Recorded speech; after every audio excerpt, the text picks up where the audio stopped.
Good morning. It is the Drake Toll Show. Drake Toll with you. Westwood One Sports, the Westwood One Sports app. Tuesday, March 10th, the year of our Lord 2026, and nothing is the same. Everything's different. The whole world's changed. We are on a ball of rock, a spherical fixture of rock, and slowly but surely, we are hurling toward impending doom when said ball of rock is sucked into a ball of gas that will disintegrate all of us. Yet somehow, that is less chaotic, less catastrophic than what happened yesterday in the National Football League. From Tagovailoa to Rico Dowdle to the Miami Dolphins signing Malik Willis, I want you to know everything we thought 24 hours ago that has changed now 24 hours later relates somehow to us being on the rock that's floating towards us. It's not even floating toward the sun. The sun is pulling us toward it. And Travis Kelce, by the way, is very likely a Kansas City Chief. Again, let's go Chief. Yesterday was chaotic. Even into this morning, it was chaotic. And that's today. That's what we'll do today. We will cover the entirety of the National Football League. We'll also talk the United States of America and the home of the Red 5-3 over Mexico last night in the World Baseball Classic. Paul Skeens got the win. There's nothing more American than that. The Air Force product, LSU legend Paul Skeens. But these signings, these trades, the cuts, the beauty of what free agency is was just awesome yesterday. Mike Evans, the 49ers. If you had your phone out, it was one notification after another. Whether it's Isaiah Likely to the Giants, Devin Lloyd to the Panthers, we won't even be able to talk about David Edwards, Saints guard, who signed 40 years, $61 million. Rashid Shaheed, going back to Seattle. Zion Johnson. All of the names that you've either heard of or have not, that will change the scope of how the NFL looks next season. But the one you have to start with is Tua Tagovailoa to the Atlanta Falcons. This is a winning move. Now, do I think the move itself is going to make Atlanta win? No. I'm not ready to go that far, but this is a move where Kevin Stefanski, the Atlanta Falcons, say, hey, we want to win next year. Our time to win, our window to win is open. We believe that. Conversely, my friend and close colleague Malik Willis, the Dolphins, this is not a move that says we want to win. And I'm frankly pretty shocked that Malik Willis would go to a team that's not a contender. That's silly goofy. Because I thought, remember you told me a week ago that the Malik Willis sweepstakes, whoever wins that is getting a bang-up quarterback who will do a hell of a job and lead his team to many victories in the postseason. Instead, he's a Dolphin. And they're going to suck. They have accepted the fact they are going to suck. And the reason they are going to suck, get this, is because of Tua Tagovailoa. They owe him $99 million still. They don't just get to be off the hook for that. The Dolphins are going to lose for at least the next 2 years. Then they'll fire Jeff Hafley and they'll bring somebody else. I told you that yesterday. The Dolphins are not here to win. They don't have the money to win right now. They don't have the money in free agency. You know, the money they did have, they just dropped on a new quarterback, Malik Willis, who they are trusting to win without much going on, who they're not going to be able to build an infrastructure for. And one man's trash is another man's Tua. This was a marriage of necessity. We are the Falcons. We would like to win next year. We would like to pay a quarterback who has a very high ceiling, a terrible floor. And the floor is very likely, but a quarterback with a high ceiling that we can sign for cheap for 1 year. So they did. The Atlanta Falcons called Tua and said, hey, the Dolphins are going to be paying you for the next 100 years. Would you come play for us, the Atlanta Falcons, for $1.3 million, the veteran minimum? You know what Tua said? Sure. And he has that offset language of his old contract. Remember, we talked about that last week, talked about it a bit yesterday. The Dolphins will owe him, guaranteed, $54 million. And every dollar Atlanta pays him subtracts from Miami's bill. It's like, okay, wow, yeah, okay. So basically, if Tua was to go to Atlanta and Atlanta decided to pay him $54 million, then that cash the Dolphins owed him, that $54 million guaranteed, doesn't come from the Dolphins. They save a ton of money, and awesome.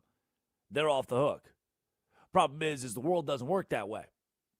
The $54 million that the Dolphins owed Tua Tagovailoa, they still owe him sans $1.3 million. Because the Falcons are only paying $1.3 million,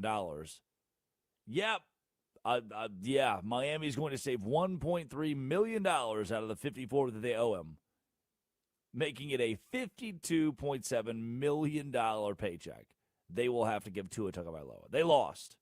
The Dolphins lose this. They're the biggest losers out of this whole thing. And for Atlanta, this is a course correction. We just did a lot of stupid stuff. Sorry, everybody. And we lost a lot. We were trying to win, but we couldn't really win in the worst division in football, the worst division in the history of football. So let's just reverse course entirely. Kirk Cousins. Ooh. They released him earlier this month, and they've got $20 million-ish hanging around in cap space. So they got a Pro Bowler for the price of a punter. So that's a pretty big win. And they want to win. They hired Kevin Stefanski to win. I don't think Jeff Hafley was hired to win football games in Miami. Stefanski and Matt Ryan, Matty Ice, remember he's back in the front office. Those guys decided, well, we'll go get the guy with the high ceiling for as cheap as possible for the price of a punter. Michael Penix Jr., never heard of him. Oh, Kirk Cousins? Nah, we don't have that around here anymore. Michael Penix Jr., still rehabbing. Wants to return week 1, but I think they found their new quarterback. Atlanta found their new starting quarterback, at least for a minute. If you want the Michael Penix Jr. project to work out, if you think ultimately that is your long-term answer as a franchise, you don't have to play him next year. You can let him sit for a bit, because guess what? The times I have watched Michael Penix Jr. play, the times that Michael Penix Jr. was healthy, wasn't that impressed, wasn't blown away. And that could be an understatement. So Tua is a bridge guy. Here on the Drake Toll Show, Westwood One Sports, the Westwood One Sports app. He's a bridge guy. His best seasons under McDaniel, remember, were the confident ones, where McDaniel was in his back pocket as his advocate. Everybody else, every other coach into his career had been his adversary, and now he's finally got a guy. He comes to the podium and says, he's confident in me. My coach, Mike McDaniel, is confident in me. It makes me confident. And this is a really cute story, real Milo and Otis, of Mike McDaniel and Tua Tagovailoa getting along. And guess what? That confidence did nothing. Shipped him down the river to Atlanta. And now he's in Kevin Stefanski's wide zone offense with Bijan Robinson. Oh. Uh-oh. You're telling me that the Atlanta Falcons have Tua Tagovailoa and Bijan Robinson? Uh-oh. That's one guy with a high ceiling and a terribly low floor, and Tua. And another guy who could be, I tell you, the only running backs I'm paying money for in the National Football League, the only guys that I love to pay money for in the National Football League, have the last names Barkley, McCaffrey, and Henry. But I know how much you love Bijan Robinson. I know how much he's a fantasy killer. You're going to keep picking him up.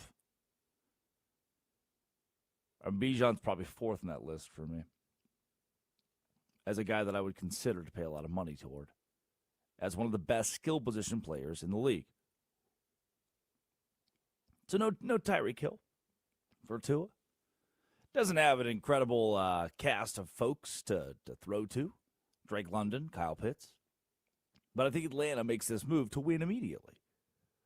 Whereas Malik Willis to Miami is an opportunity for Malik Willis to make a lot of money. An opportunity for Miami to have a quarterback who doesn't have to win right now. Malik Willis can just take it easy for a second until Jeff Hafley gets fired. I said it yesterday. Jeff Hafley, I know you're listening in Coral Gables. I know you're listening downtown Miami, Little Havana. Maybe you're in Fort Lauderdale. But I know Jeff Hafley's listening. Jeff, they're going to fire you. They want to fire you. The Dolphins ate a $99.2 million dead cap hit over Tua. How are you supposed to win? You can't really. The only thing you could do, you could sign one person. It's those grids, those questions on Instagram or TikTok or Facebook. Build a roster. You have $15.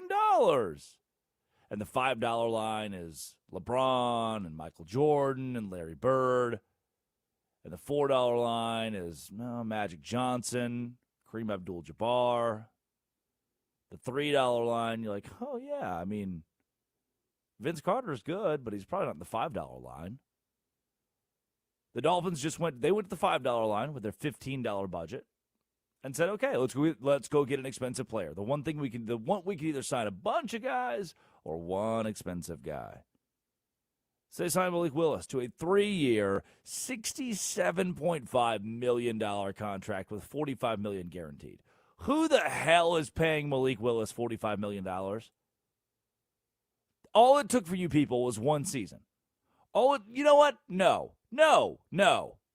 All it took for you people was 6 career starts in 4 years of football.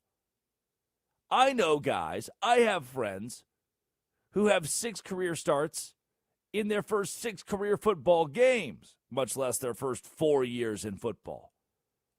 You're paying $22.5 million per year to a player who has proven almost nothing to me. What did you like his film? Did you think in those 40 throws in a year for Green Bay that Malik Willis, who's 26 years old, it's not like we're picking up a 24-year-old, a 23-year-old here. You thought the 26-year-old Malik Willis looked good enough to give this kind of contract as a backup in Green Bay for 2 years. I remember when he played in Carolina. I watched those games. In 2022, no touchdowns, 3 interceptions. A disastrous 8 games. 2023, only appeared in 3 games for the Titans. He went 4 for 5. 2024, he threw 54. He threw fewer passes in 2025 than he did 2024. And you know what? In his last 2 seasons of football in Green Bay, his only 2, in his last 2 seasons overall in football, 6 touchdowns, 990 yards. Completion percentage is great, is awesome. He is 70 for 87 passing in 2 combined years. But in those combined years, and what the numbers I'm looking at here, the 22 total games he's competed in 4 years in the National Football League is bad. The 11 combined games, the last 2 seasons he competed in, bad or completed. The 4 games he played in last year, these are not numbers I'm paying $22.5 million for. I'm not sure how we all jumped onto the grift. I'm not sure how we were bamboozled into thinking that, oh yeah, we need Malik Willis. He's a great quarterback. But I think the Dolphins should have just drafted somebody in the 4th round. Just go get Taylor Green in the 4th round. Go get somebody cheap. Save as much as possible. Or have your big spender be a defensive player, an offensive lineman. John Eric Sullivan and Jeff Hafley, by the way, there's nepotism in this hire. They come from Green Bay. They're Green Bay guys. Did they just know Malik Willis from the meeting rooms? And what do they know that I don't? And remember, the Dolphins have accepted they're going to have to lose. They're going to have to rebuild for the next 2 years. So if Hafley's already fired, if Hafley already isn't going to work out, Malik Willis is supposed to try to win? Or did we hire this guy specifically to lose football games? Because if that's the case, you hired him to lose football games, why didn't you get Taylon Green? Why are you paying a guy $22.5 million knowing you cannot and will not compete because of the $99 million you owe on Tua's contract? The $99 million dead cap hit, at least, on Tua's contract. Disaster for the Dolphins, and the Falcons want to win. Hey, when we come back, do you mind if we talk even more about the National Football League? Mike Evans leaving the Buccaneers to become a 49er. Wow. Oh, and a Super Bowl MVP, Kenneth Walker III, no longer a Seattle Seahawk. This is the Drake Toll Show.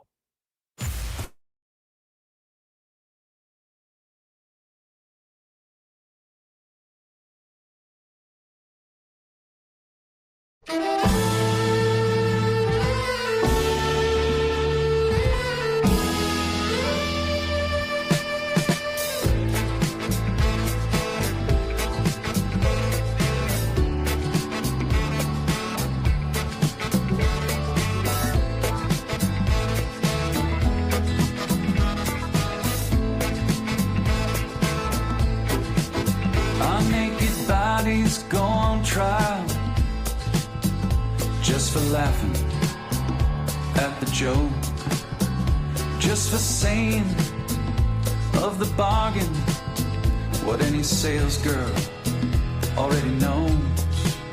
Most of us old men die at the firing line, just waiting for our number to be called.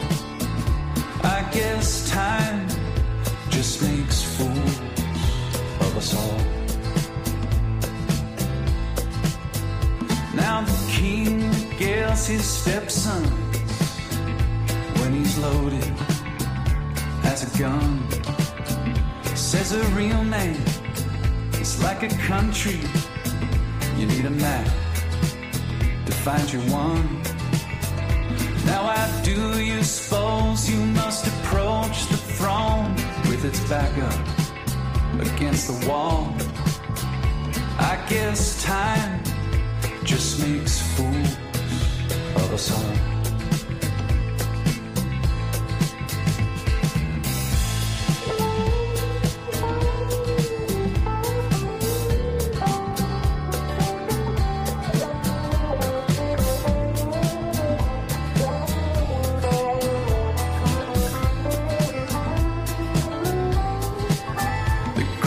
Minds of my generation gladly conscripted in the war of defending any Goliath that would deign darken the door.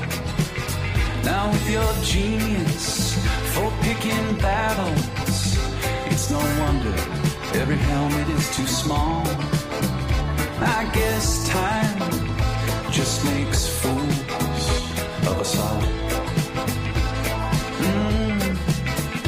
I guess time just makes fools of us all. My drink is watered down, the champ is on his knees. He lost the rematch, he lost the comeback. He lost for charity, but that's the job. It's what gets the asses in the hall. They came for a beating, and he came to brawl.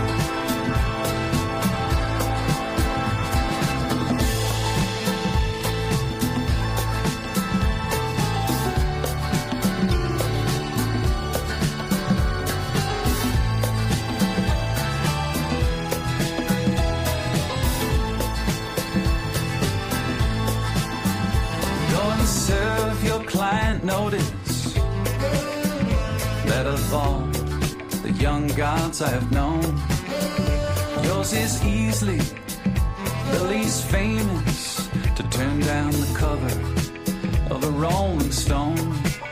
Lily white faces, so familiar and yet impossible to recall.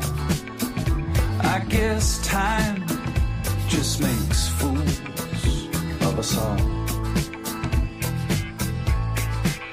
After a millennia of good times, God said, hey now, let's have a dream where we raise the stakes a little. Come on, let's make things interesting.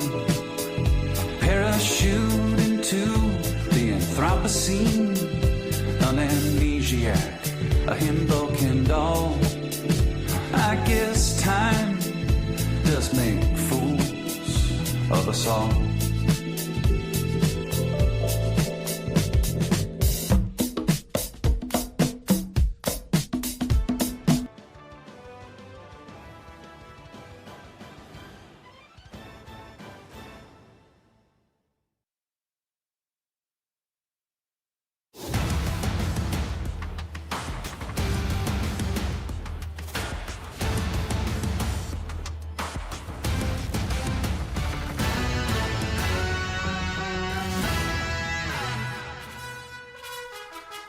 Touch yourself. Touch yourself.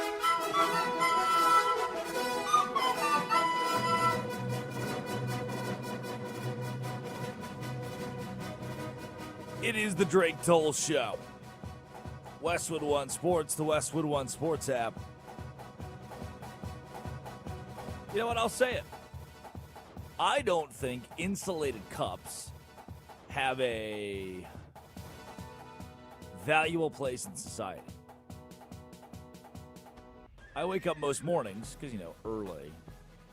Get up at 5:15, and pour myself a glass of hot tea, a cup of hot tea.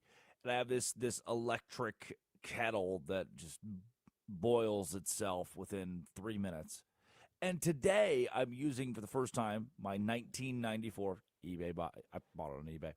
It is a Baylor Bears insulated cup. Why would I be talking about Baylor? It's good and insulated, too. Like it's got a good thick rim around it, thick wall. Problem is it keeps, and this is the same problem I have with Yetis, is it keeps the tea too hot. See, in just a regular mug, I can have the tea in the mug, and within 20 minutes, it is now cool enough that I can drink it freely without burning my lips. Insulated cups, however, let's try it. My tongue is on fire. Oh. Almost, was the juice, should I have done that? Was the juice worth the squeeze? A $14 eBay buy? Tell you what, if you learned anything today on this show, and I'm going to tell you a lot of stuff that you should bring to the water cooler, you should bring to school, you should bring to work. But there's one thing that you do take away, it's that insulated cups aren't all that fun. And you don't have to have, you don't let big insulated cup rule over your life. The National Football League is on fire. Rome is burning. And man, does it kind of rock. The Dolphins will lose $99.2 million in a dead cap hit for a guy who plays for the Falcons. That same guy is playing a one-year deal, Tua Tagovailoa, in Atlanta. Mike Evans, switching teams. Hall of Famer, first ballot, easily. Mike Evans is it is a travesty. It is sad that we will not ever remember Mike Evans for being one of the greatest wide receivers in the history of the NFL. A pillar of consistency and a pillar of age. He just has played every year and now will break the record for most 1,000-yard seasons. Tom Brady, Baker Mayfield, Jameis Winston, Josh McCown, Mike Glennon, Blaine Gabbert, they have all thrown to Ryan Fitzpatrick, I think. They have all thrown to Mike Evans in his career. he has had those guys as quarterbacks. 34 touchdown catches from Jameis Winston, from my friend Mike Evans. The Chiefs got Kenneth Walker III. Travis Kelce is finalizing a deal to return to the Chiefs. Lucrative enough for the name. I mean, he's iconic, an iconic Kansas City Chief. 36 years old. He's got 1 year left. This is a retirement tour. 14th season in the NFL. I get it. Oh, and he's marrying Taylor Swift. Addie, I have a question for you. And if you can't answer this, surely Curtis can. Okay. When are Travis Kelce and Taylor Swift getting married? Curtis? I have no idea. What? They announced it. They announced a date. Yeah, Nobody? I'm not a Taylor Swift fan. Okay. I think it's June. You would know that. Like 13th? Why would it be the 13th? I do know that's her lucky number. Oh, I don't think you should do your wedding day based on a lucky number, right? I could be lying to you. Like, I don't know exactly when it is. But it is June 13th. June 13th. I'm not a Taylor Swift fan, but I know her favorite number is a wild thing to say. Yeah, I have a little cousin up here who's a huge Swiftie. So I'm a good cousin. I listen to when she talks to me about things, and she goes, you know, my birthday's on the 13th, and Taylor Swift's lucky number is 13th. Like, I remember her saying that because I'm a good cousin. My cousin asked for explicit pictures of my girlfriend when we were in high school. Well, that's because it's Arkansas. That was a bad deal. Actually, I had a cousin that do that too. That's kind of weird. Yeah, you can't do that. You shouldn't do that. If you're More a cousin. recently, I had a cousin tell me that I looked like Billie Eilish and then proceeded to say, that's my celebrity crush. And I was like, you can't say that. What's the deal with cousins these days, man? Things just get weird. I was like, you can't say that. Also found out tea is supposed to be 8 ounces, not 12 ounces today. Learned that. I've told you that. Yep, that's why my tea is so weak. Need stronger tea. Thanks, Addie. The Drake Toll Show, Westwood One Sports, the Westwood One Sports app. A stupid move by Kansas City. I don't like it. I do not like it. The Seattle Seahawks, they knew something. You know what they knew? You know what they knew? That running back doesn't matter. They got Zach Charbonnet. And honestly, running back doesn't matter. I will say it again. If I have money to pay a running back, I am paying Christian McCaffrey. I am paying Derrick Henry. I'm paying Saquon Barkley. I could pay Bijan Robinson. Yeah. Like there are a few names in the NFL that are good that I'm still not paying. Because I just don't like running backs. I don't like giving money to running backs. It's a losing game for franchises. I don't think I'm paying maybe Jonathan Taylor, James Cook. I just don't like running backs. And the Chiefs do, I guess, man. The Isaiah Pacheco era is over, mind you. I don't think, now they've signed Kenneth Walker III, I think Pacheco era is done. But this Kenneth Walker III deal, here's why I don't like it. It's a record-breaking, record-setting, 3-year, $45 million deal. It is a strategic, but also a financial blunder for Kansas City, who's trying to recover after the bottom fell out in 2025. Listen to this, $15 million per year. Kenneth Walker III is now the highest paid free agent running back in NFL history. What do you do to garner that? Did you have a really good season? Well, not necessarily. Like, I'm looking at the top rushers in the National Football League in 2025. James Cook, Derrick Henry, Christian McCaffrey, Jahmyr Gibbs is in there. And I'm not even paying Jahmyr Gibbs. I'm not paying Travis Etienne. Kenneth Walker III, he's 16th on that list in rushing yards. And mind you, he had 5 touchdowns. That's not world-beating.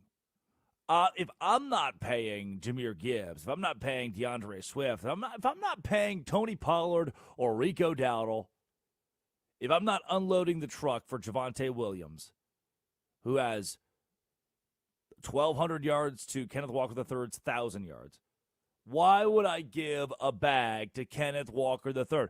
Well, he won the Super Bowl. Yeah, he did win the Super Bowl, didn't he? And he won Super Bowl MVP. And he had a hell of a postseason, an incredible postseason.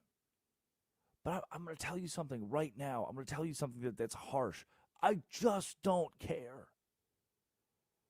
His 27 carries, 135 yards, no touchdowns in one game against New England. The game prior to that, against the Rams, 19 carries, 62 yards, and a score. That's fine. Is it worth $15 million a year, a record-breaking contract? Hey, yeah, I know. 19 carries versus San Francisco, 116 yards, 3 touchdowns. Yeah. But did he do enough in Seattle to warrant this? He didn't do enough in Seattle to warrant this from his own team. But instead, the Chiefs, who want to go win the Super Bowl, listen, this is what you're getting. For $15 million a year, you're getting a guy that from Thursday, September 25th of 2025 to Sunday, December 14th, he had 1 touchdown. From September 25th to really December 17th, he had 1 touchdown. Oh, he must have been hurt. Wasn't hurt. Zach Charbonnet was actually getting a decent amount of the carries for the Seattle Seahawks. They did not consider him the guy who's 20th in carries, 16th in yards, 30th in touchdowns. They did not consider him a piece valuable enough to fight for. But the Chiefs did. They restructured Patrick Mahomes' deal to land Kenneth Walker III. They've succeeded in Kansas City with a committee, a running back by committee. A record-breaking free agency deal is not that. There's no committee there. Pacheco, see ya. 6-11, that's a hangover already, a hangover and a half. Mahomes rehabbing a torn ACL. I do not like what Kansas City did here. This is not a move to win. If someone pays Kenneth Walker III $8 million, $10 million, all right, I can wrap my head around that. 15, we've gone too far. And you know what? What a colossal organizational failure from Tampa Bay to let Mike Evans walk. It's the Drake Toll Show, Westwood One Sports, the Westwood One Sports app. This is a failure. 2026 is not where this started. 2026 is not really where this whole thing happened. What happened is after 2024, another 1,000-yard season, the team would not sign him to a long-term extension. Wouldn't do it. Hey, you've been here for over 10 years. We would love for you to retire as a Buck. We want you to be one of the handful of players, Mount Rushmore players, to start their career, finish their career as a member of the Buccaneers, and go into Canton. Go to the Hall of Fame. Get your jacket. If you want that though, you gotta prove it. You gotta pay the guy. You gotta give him a contract. They wouldn't do it. He's old. Do we have to spend money on him? It depends. Do you want to honor your star? Do you want to have him be your Travis Kelce? It became too little, too late when the Bucs said, "Hey, we're sorry. What if we gave you $20 million a year?" Reports have surfaced that the Bucs offered him $20 million a year, but he took a huge pay cut. That's a $6 million pay cut. He took 14.1. That's his average annual in San Francisco. He was undervalued. He felt undervalued by the delay from the organization and said, you know what? I'll choose a lower salary in a high-tax state, by the way, to leave, to not be here. It's much more conducive to live and be a millionaire in Florida than it is to do so in California, tax-wise. That's something I'm always thinking about, as should you. You know, it is disheartening that Evans will not be in the fold. It's disheartening that that he won't be a Tampa Bay Buccaneer because I love stories like that. The Super Bowl champion with the organization, kids across America that buy their Mike Evans jerseys. There will now be, that's the sucky part, is that at Goodwill, TJ Maxx, Home Goods, Marshalls, Ross, you're about to see a whole lot of Mike Evans jerseys. Tampa Bay Buccaneers Mike Evans jerseys. Now he's going to the 49ers. Jerry Rice. Every sentence that involves Mike Evans somehow involves Jerry Rice because of records that only him and Rice stand alone atop the league for in its history. And now he'll wear that same jersey under Kyle Shanahan. Yeah. With Brock Purdy as his quarterback. Yeah. The 49ers are going to win with this move. Namely getting him cheaper than I thought they would. And the Bucs look stupid. What will they do next season? They want to win? They can't want to win, right? They have to know they're going to lose. 310-840-4910. 310-840-4910. Call or text the show. Oh, and by the way, this segment was presented by Robinhood. You expect more from yourself, expect more from your money. Learn more and get started today with Robinhood at Robinhood.com/yourmoney. Robinhood.com/yourmoney. Coming up, our biggest losers of the day. This is the Drake Toll Show. How about them Cowboys? After restructuring.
touch yourself.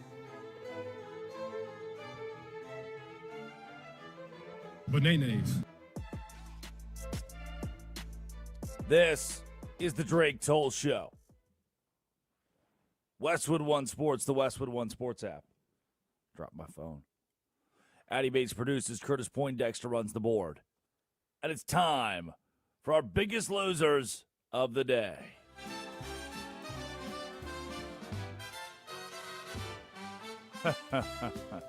I can't read. I saw this. I can't read it. I can't read the tweet. But Israel played the Dominican Republic in baseball yesterday. That's like saying D3 Hendrix University played Alabama in football yesterday. Israel versus the Dominican Republic. And Fernando Tatis said, you know what? I'm going to go ahead and do this. 1-2. And that's hit deep to left, and it's going to blow the roof right off. Grand slam, Tatis. Yeah. Get out of here, ball. That was in the second inning of the game. It made the game 5-0, Dominican Republic over Israel. Dominican Republic, good. Fernando Tatis, also good.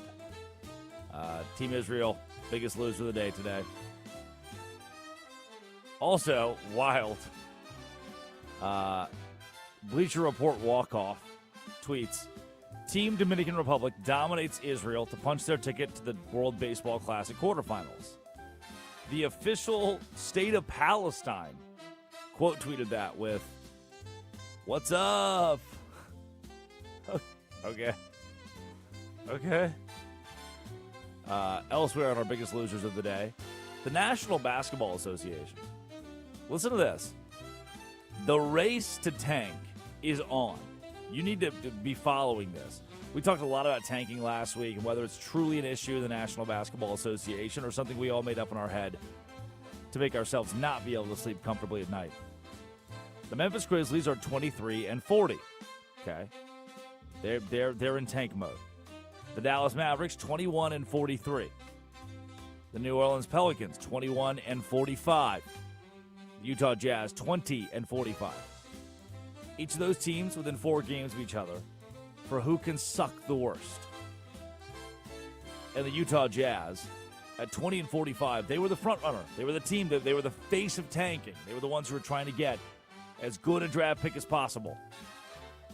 And now they are stuck in a weird situation where the tanking sir is not exactly working, and everyone else tanking around us is tanking even harder. Ugh. It doesn't bother me in the slightest, by the way. Tanking just doesn't. I have too many things to worry about in my day to be concerned with NBA tanking. Another biggest loser today. Stephen Pearl, which this one's not necessarily new. He's the Auburn head basketball coach. Here is a clip from ESPN, All Access. Stephen Pearl giving a pep talk to his college basketball team, the Auburn Tigers. And it is one of the more lackluster, embarrassing, just kind of bad things that I've seen on the Bird app. You've played the toughest schedule in college basketball. You've beaten some of the best teams in the country. You beat the Big East champs. You're the only team to go down to Gainesville and beat the SEC champs. It's about deserving victory. They're not going to hand it to us, fellas. They're not going to hand it to us. We got to go take it. Let's go whip their ass. Let's go. For a long time, part of this. Not going to hand it to us, fellas. Come on, let's go get them. Yikes. I don't want to play for that. This is not a Stephen Pearl fan account. Not a Stephen Pearl fan show. Don't stand him? I don't stand him, no. Another biggest loser of the day. This is catastrophic. The Big 12 Conference cannot stop getting in its own way. They had a bad week last week. And you know what? I host Locked On Big 12. I host a podcast every single day about the Big 12. So it is my job to be a mouthpiece for the league and to speak kindly about its confines. But this cannot get worse. So you know what? There's some context here. It's unnecessary context. I want to give it anyway. Last week, the Big 12 decided, what if we played the Big 12 tournament, but instead of a court, we used a TV? What if we had a TV that was the court at the Big 12 tournament in Kansas City? Most of the world said that's pretty stupid and unnecessary. And they said, no, this is a ploy for marketing. So the Big 12 put a TV on the court. The first day of the women's tournament, they forgot to put a half-court line on the playing surface, so the teams just didn't have a half-court line. Also, there was a weird checkered pattern on the court that made it to where the fans couldn't see watching at home, players couldn't see in the arena, in venue. So day 2, they had to completely reset the TV and make it brand new. That's bad. That's a waste of money. The millions, hundreds of thousands that could have gone into anything else for the conference went into a TV screen on the court. Then yesterday, they went to release their Player of the Week awards on their website. And instead of actually giving you the Player of the Week, they posted the wrong graphic and prematurely released their season awards for Big 12 Men's Basketball Player of the Year, for Freshman of the Year, Newcomer of the Year. They accidentally released the graphic. They spelled the guy's name wrong on the graphic. Oh, and by the way, they gave Big 12 Men's Basketball Player of the Year to Jaden Bradley. What you're thinking at home is, I've never heard of Jaden Bradley. I have heard of A.J. DeBonson. You, as a conference, have the opportunity to give your Player of the Year trophy to the number 1 overall NBA draft pick. You could get Jaden Bradley isn't the best player on his team. He's not the second or third or fourth best player maybe on his team. And the PR, the marketing you could have gotten by giving DeBonsa this, the retweets, the all kinds of stuff you could have gotten by giving DeBonsa this award, it's free for you. I'll give you some perspective here. Jaden Bradley, 13.4 points per game. A.J. DeBonsa, 24.7 points per game. That's weird. Bradley had 3.5 rebounds per contest. DeBonsa, 6.7. Weird. A.J. DeBonsa, 3.8 assists. Bradley, 4.6.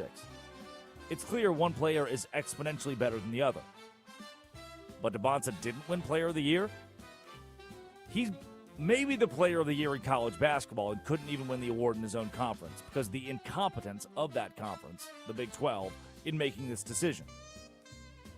Jaden Bradley played 34 minutes against Colorado in Arizona's final regular season game. Curtis Poindexter scored as many points as Jaden Bradley in the final regular season game of 2026. Oh, Zero. brother, this guy stinks! Bradley played 34 minutes and scored 0 points. Curtis scored the exact same number of points as Jaden Bradley. And they gave him Big 12 Player of the Year. Justice for Curtis. Should have been him all along. Finally someone says it. Yeah. Who's been thinking it? You're a good athlete. Finally, our last biggest loser of the day. This tweet comes from NFL Memes. It's a picture of an injury tent. You know, the ones they use in the pop-up on the sideline. And the caption is, Tua Tagovailoa has put his South Florida home up for sale after being released by the Dolphins and signing with the Falcons. And it's just an injury tent on the sideline for $72,000. One bed, one bath, 29 square feet, a condo in Miami, Florida. And the first comment in response to this tweet is, his realtor is Mike McDaniel. It's pretty good. It's pretty good. This Tua move and context that goes with it is great, actually, for both sides. The biggest loser here is Miami. The Falcons don't necessarily need a quarterback. The Falcons are figuring out a lot of stuff right now, and they brought in lefty continuity. You don't have no need to flip the playbook, no need to flip the blocking scheme, no need to flip the logic for a lefty. Atlanta's going from Michael Penix Jr. straight to Tua Tagovailoa, and you know what? Tua has a pretty high ceiling. When he's at his best, when we're seeing Tua play good football, he is a good quarterback. and now he's a cheap option for Atlanta to boot. Because he's already owed $50+ million by Miami, $54 million to be exact. The Falcons can pay him $1.3 million, veteran minimum deal. He's still going to get paid. He'll be paid by the Dolphins. Tua will be paid by the Dolphins to play for the Falcons. And there's no expectation for Atlanta to win right now. But this is a move for them to win. Like, they're saying, hey, Atlanta, Georgia, we're going to start winning football games for you. And this is a marriage of necessity where we have a bridge guy at quarterback who is super cheap with a super high ceiling. Terribly low floor. Aggressively bad floor. But if he hits the potential of his ceiling, the Falcons are a contender in a division where it's not that hard to be a contender. Winning. That's what the Falcons want to do. They want to win now. And this move is a piece of that. Kevin Stefanski, Matt Ryan, man, making moves. When we come back, obituaries. Sponsored by Progressive Commercial Insurance, protecting your business vehicles 24/7. See if you can save at progressivecommercial.com. Addie Bates produces. Curtis Poindexter runs the board. Westwood One Sports, the Westwood One Sports app. This is the Drake Toll Show. This is Westwood One.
It is the Drake Toll Show. Westwood One Sports. The Westwood One Sports app. You can call or text the show. 310-840-4910. Ricky Skaggs. Brings us back on a Tuesday. Oh, man. The NFL yesterday was such a headache. Awesome, fun headache, chaotic headache. My group chat was blowing up. One text after another. NFL players I'd never even heard of.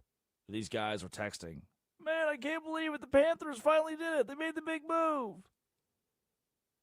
It was awesome. And seeing dudes sign for way more money than they probably should. Kenneth Walker III, Malik Willis. Those are just guys. I don't think I'm trying to pay those guys, man. I'm not trying to pay a running back today in the NFL. I'm not. You can call me insane. There are 3 guys I want to pay for. That's it.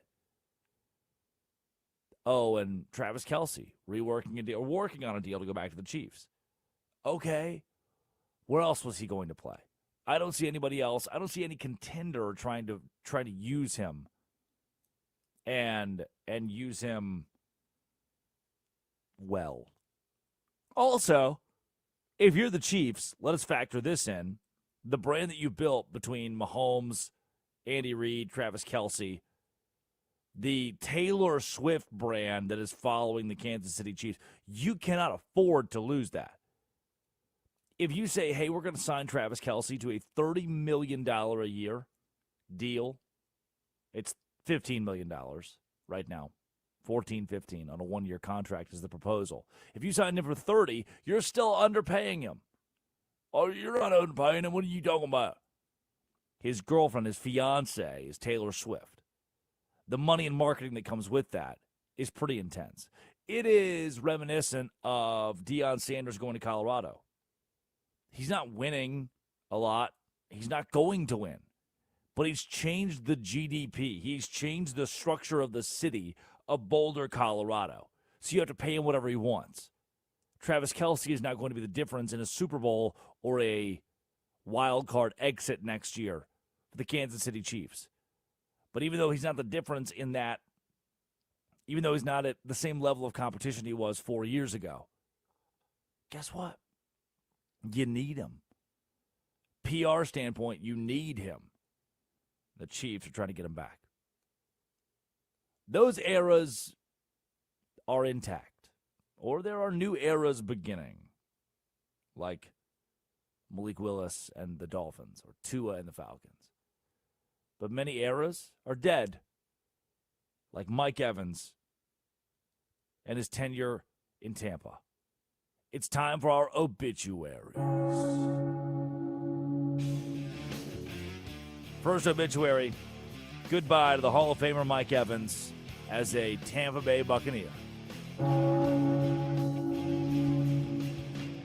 Thought he would retire a Buck, did ya? Wrong. It would have made sense, right? For him to just be a Tampa Bay Buccaneer. They put the money on the table, but they put the money on the table too late. And rumors of a $20 million a year contract that was offered. Those rumors are alive and well for a guy who is taking $14.5 million to play for a contender in San Francisco, to play with Brock Purdy, and no longer be in the fold in Tampa. Had they worked out a long-term deal sooner, had they put more money forth for a long-term deal, this would be different. But they didn't do that. Dead today, Tarek Skubel's love for his fellow man and country. This has been an interesting story to follow. And Skubel's the guy who decided, yeah, I'll pitch during during pool play of the World Baseball Classic. And I'm going to throw full 55 pitches. And then I'm going to go home. And then after he threw his 55 pitches, he said, wait, I don't really want to go home. Can I keep playing, please? So already a weird situation. And then yesterday, he told reporters, I hate it, but I'll be the first to sign up for the 2028 Olympics and the next World Baseball Classic. I don't think I'm walking away. Oh, I guess I am, but I'll be back for the semifinals and finals to enjoy the moment with the guys. What do you mean enjoy the moment? You gave up. You shut this whole thing down. And then when you shut it down, you said, I'm just kidding. I don't want to shut it down anymore. Let me play. That's not good. It's not what we do here. And now, the United States, after a 5-3 win over Mexico, they're moving on. And Tarek Skubal has been an unwanted distraction. Great pitcher, for sure. But his inability to nail down what he wants to do, that's a problem. Dead today, Bobby Hurley's tenure at Arizona State. From College Basketball Report, Arizona State has fired Coach Bobby Hurley after 11 seasons with the program, which he is not fired. So let's be clear, that is a false report because he's not fired. His contract is up, and they're just very likely not going to extend his contract. They wouldn't fire him. He has no time left on his contract. You fire him, you're going to have to give the man a severance package. They're not going to do that. They shouldn't have to do that. They're just going to let the contract expire. Goodbye, Bobby Hurley. Tumultuous tenure. Didn't have a great run, and his run should end in the Big 12 tournament today. A lot of college basketball today, which is fun. Our final obituary, dead today. Magic City night. Adam Silver, I'm surprised it took this long. What a win for the Drake Toll Show. What a win. We did this. We built this. We laid the groundwork. Shams tweets, the NBA has canceled the Atlanta Hawks Magic City game promotion on March 16th. He delves further. Statement from NBA Commissioner Adam Silver. When we became aware of the Atlanta Hawks scheduled promotion, we reached out to Hawks leadership to better understand their plans and rationale. While we appreciate the team's perspective and their desire to move forward, we have heard significant concerns from a broad array of league stakeholders, including fans, partners, employees.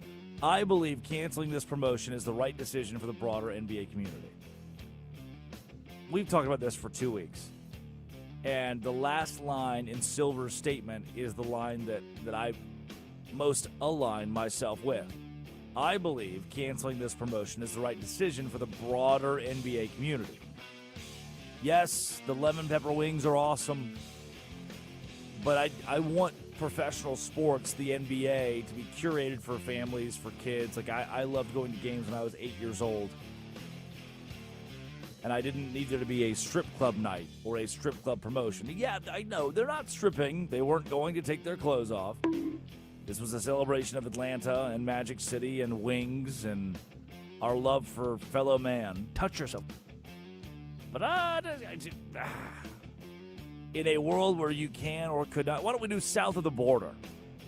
Why don't we take south of the border, do south of the border night at the Atlanta Hawks game? Why don't we do Atlanta Falcons night at the Hawks game? Not strip club night. And now the NBA agrees with the Drake Toll Show and says, yep, we're canceling that. If you're not going to, we will for you. Probably the right thing to do. Probably the right thing to do. Those are our obituaries today. It's time for the Quickie. Top 5 headlines in all of sports. I've got a minute to respond to each of them. Addie Bates produces. Addie Bates. I feel like I got to say this first. That did not represent the entire Drake Toll Show. I think it got canceled because too many higher-ups were worried that the workers at Magic City would recognize them. Say, hey, you were here a couple nights ago. I think that's why it got canceled, actually. You. Oh. Here's your first headline. Aaron Judge, Roman Anthony lead Team USA over Mexico at the World Baseball Classic. Oh, say, does that star-spangled banner yet wave? Really weird pause in the song, by the way. You ever thought about that? Well, it's done to the tune of a different song. Oh, say does that star-spangled banner yet wave? Like, if I just said it like a sentence, oh, say does that star-spangled banner yet wave? Then, yeah, that makes sense. But the pause is really weird. Also, what? Is there a different melody? Yeah, it's done to a drinking song, a British drinking song. Really? Yes. I didn't need to know that. That makes me really sad, actually. Why? It's kind of like funny. It's a play on it. Say, hey, look what we did. Oh, okay. I guess I understand that. Can you help me a little bit, please? It's going to take a lot of help. What's up? 5-3 USA over Mexico. So, Pool B, they're all in these pools, right, for the World Yep. Baseball Classic. We're eliminating teams now. Yep. So is it single elimination from here on out? So it depends if all the games have gone. I know right now, I'm pretty sure the one overseas, like over in Japan, they're playing right now. So you kind of, it's based on how many you've won. So you have to win, like US, they're going through, but I think we still have some 2-1 teams. What's interesting, though, is that if you don't win a game, like Czechia, Israel, then you don't qualify for the next World Baseball Classic. Oh, what? Yeah. That's pretty awesome, actually. Yeah. So there's a lot at stake even. You just have to win one game. Like yesterday, Great Britain won versus Brazil, so they're good for the next round, even though they were not that great. Yeah, Brazil's 0-4, so I guess Brazil, Nicaragua and Brazil both 0-4. Dang, man. Yeah, Czechia, they're 0-3. Ugh. But they're tied with Japan, which is crazy, in the 5th. Okay. Hey, That makes more sense. Thank you. of course. Sorry, next headline. Steelers running back Rico Dowdle reached 2-year, $12.25 million deal. This is much better. $6 million a year for a running back, I'm fine with. $6 million, that's where I draw the line. Is Rico Dowdle a great NFL running back? No. Is Rico Dowdle a good NFL running back? Yeah. He is 27 years old, so you can get 3 good years out of him. Get him on a 2-year contract. He rushed for 1,000 yards in consecutive seasons. So that part's good. You know what, Addy? You know who his stats are comparable to? Who? Kenneth Walker III, dog. Oh. Kenneth Walker III and Rico Dowdle have the same stats. It's so stupid. But Kenneth Walker III made $15 million a year because he won the MVP of the Super Bowl. And Rico Dowdle is making $6 million a year, which is what Kenneth Walker III should be making. Dang, man. The NFL is just confusing sometimes. I hate it. You know what's not confusing? What? NBA. Let's go to the NBA. Correct. Kevin Durant hypes Paul Skeens during World Baseball Classic in rare tweet since burner rumors. Yeah, Kevin Durant, Twitter, man. That'll get you in trouble, KD. Last night in the NBA was awesome, by the way. There's so much NFL to get to today, but 129 to 126, the Thunder over... Wait for that next one. Oh, wow. KD is back on Twitter. How awesome. And he's thanking the World Baseball Classic and America. Good job, KD. Got him! All right, here's your next headline. SGA ties Wilt's record and hits winning 3 as Thunder beat the Nuggets 129 to 126. Shai Gilgeous-Alexander, baby. There you go. Oh, this game rocked last night, 129-126. Again, Craig, we're an hour and 15 minutes into the show and just getting to this one, but it honestly, I'm apologizing to absolutely nobody because the NFL is nuts. This is a game where Denver led 102-98 with 9 minutes to go, and then they led again, 104-102. We're kind of going back and forth just for Oklahoma City. At one point, they're up, minute 47 to go, by 8. 121 to 113, just for Denver to cut it to 123 to 122 with 30 seconds to go. And then SGA, man, he is so good at basketball. 35 points last night. Jokic had 32 points. This was this felt like an NBA championship environment. And you know what? San Antonio, Oklahoma City, it's gonna feed families. It's gonna feed families. There you go. Those are your headlines. Is that it? Is that 5? Yep. No. Is it Seahawks really? Seahawks to re-sign Rashid Shaheed to 3-year, $51 million deal. Oh, yeah. I know Rashid Shaheed. Congratulations. Cool. Okay. Yeah, man. What do you like? Spurs, Thunder. Like last night felt like the playoffs. I don't know. I mean, the Nuggets are a good portion back of those two teams, and that's a different stratosphere. But it was a good game. If the Nuggets get healthy, if the Nuggets are completely healthy going into the postseason, they're dangerous. Jokic being on a basketball team makes that team automatically dangerous. Understatement of the century. Thanks for the headlines. Of course, my pleasure. What do you got going on here with your video on the YouTube stream? You got like a golden hour thing going on. You got like, is it sunny over there? Is the sun creeping through? It is. It is.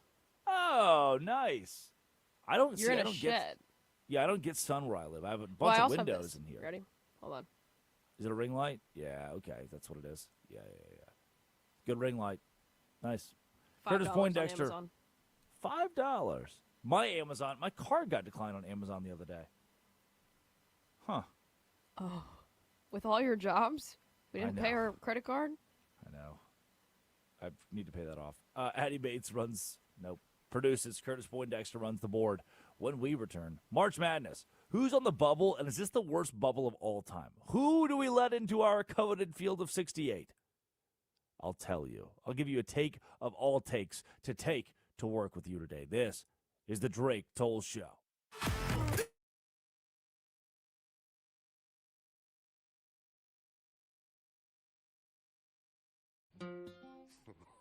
I got glue on my string. That's the way that the world goes round.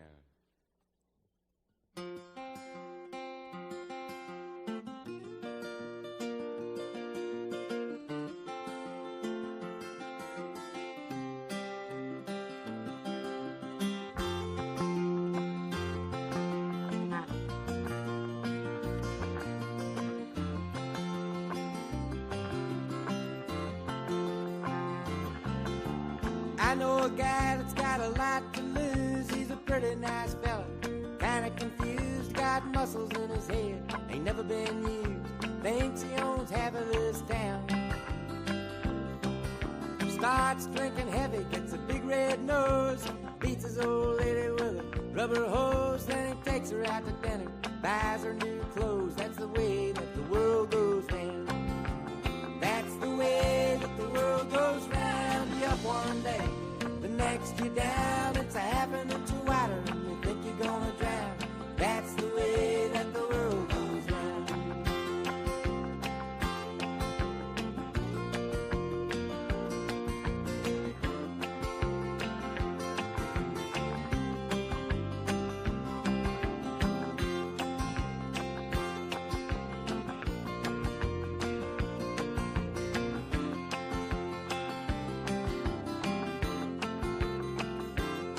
I was sitting in the bathtub, counting my toes when the radiator broke.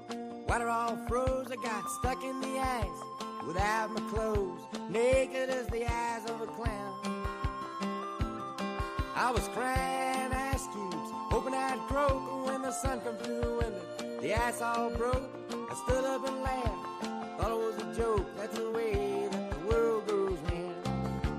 That's the way that the world goes round. One day, the next you're down. It's a half an inch wider and you think you're gonna drown. That's the way that the world goes round.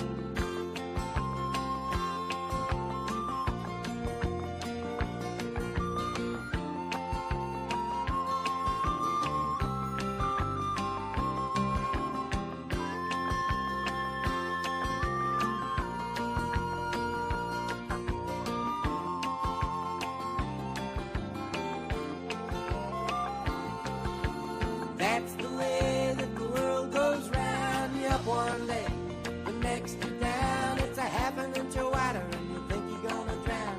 That's the way that the world goes round. That's the way that the world goes round. That's the way that the world goes round.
It's the Drake Toll Show.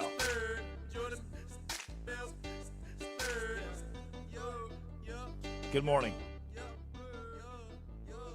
Clippers beat the Knicks last night. Am I crazy? You can say yes, you're allowed to. Or is this one of the more fun NBA stretches that we've seen in a while? The Tatum story, him coming back for the Celtics, is huge. Last night, the upsets, just the chaos. There's been a little bit more chaos. The Nuggets going toe-to-toe with the Thunder in what was just an awesome game. Like, I was glued to that thing. And the return of Aaron Gordon is huge. If he's 100%, the Nuggets, and I know they've lost a couple games with him, but if he's 100%, the Nuggets could contend. Also wild that, and maybe a piece of this is, like, Denver lost Thursday, Friday, 142 to 103 to the Knicks. And they go that was at home. They go to Oklahoma City. Lose by 3 in a classic. And SGA is just too good. The NBA is something that I'm Clippers over the Knicks, Jazz over the Warriors. Aren't they supposed to be tanking? The Nets, aren't the Nets supposed to be tanking? Are the Grizzlies tanking harder than the Nets? The NBA is fun to watch. Basketball in general on the Drake Toll Show. Westwood One Sports, the Westwood One Sports app. Basketball in general right now is just awesome. Yesterday, we saw, again, a myriad of teams fighting to keep their season alive.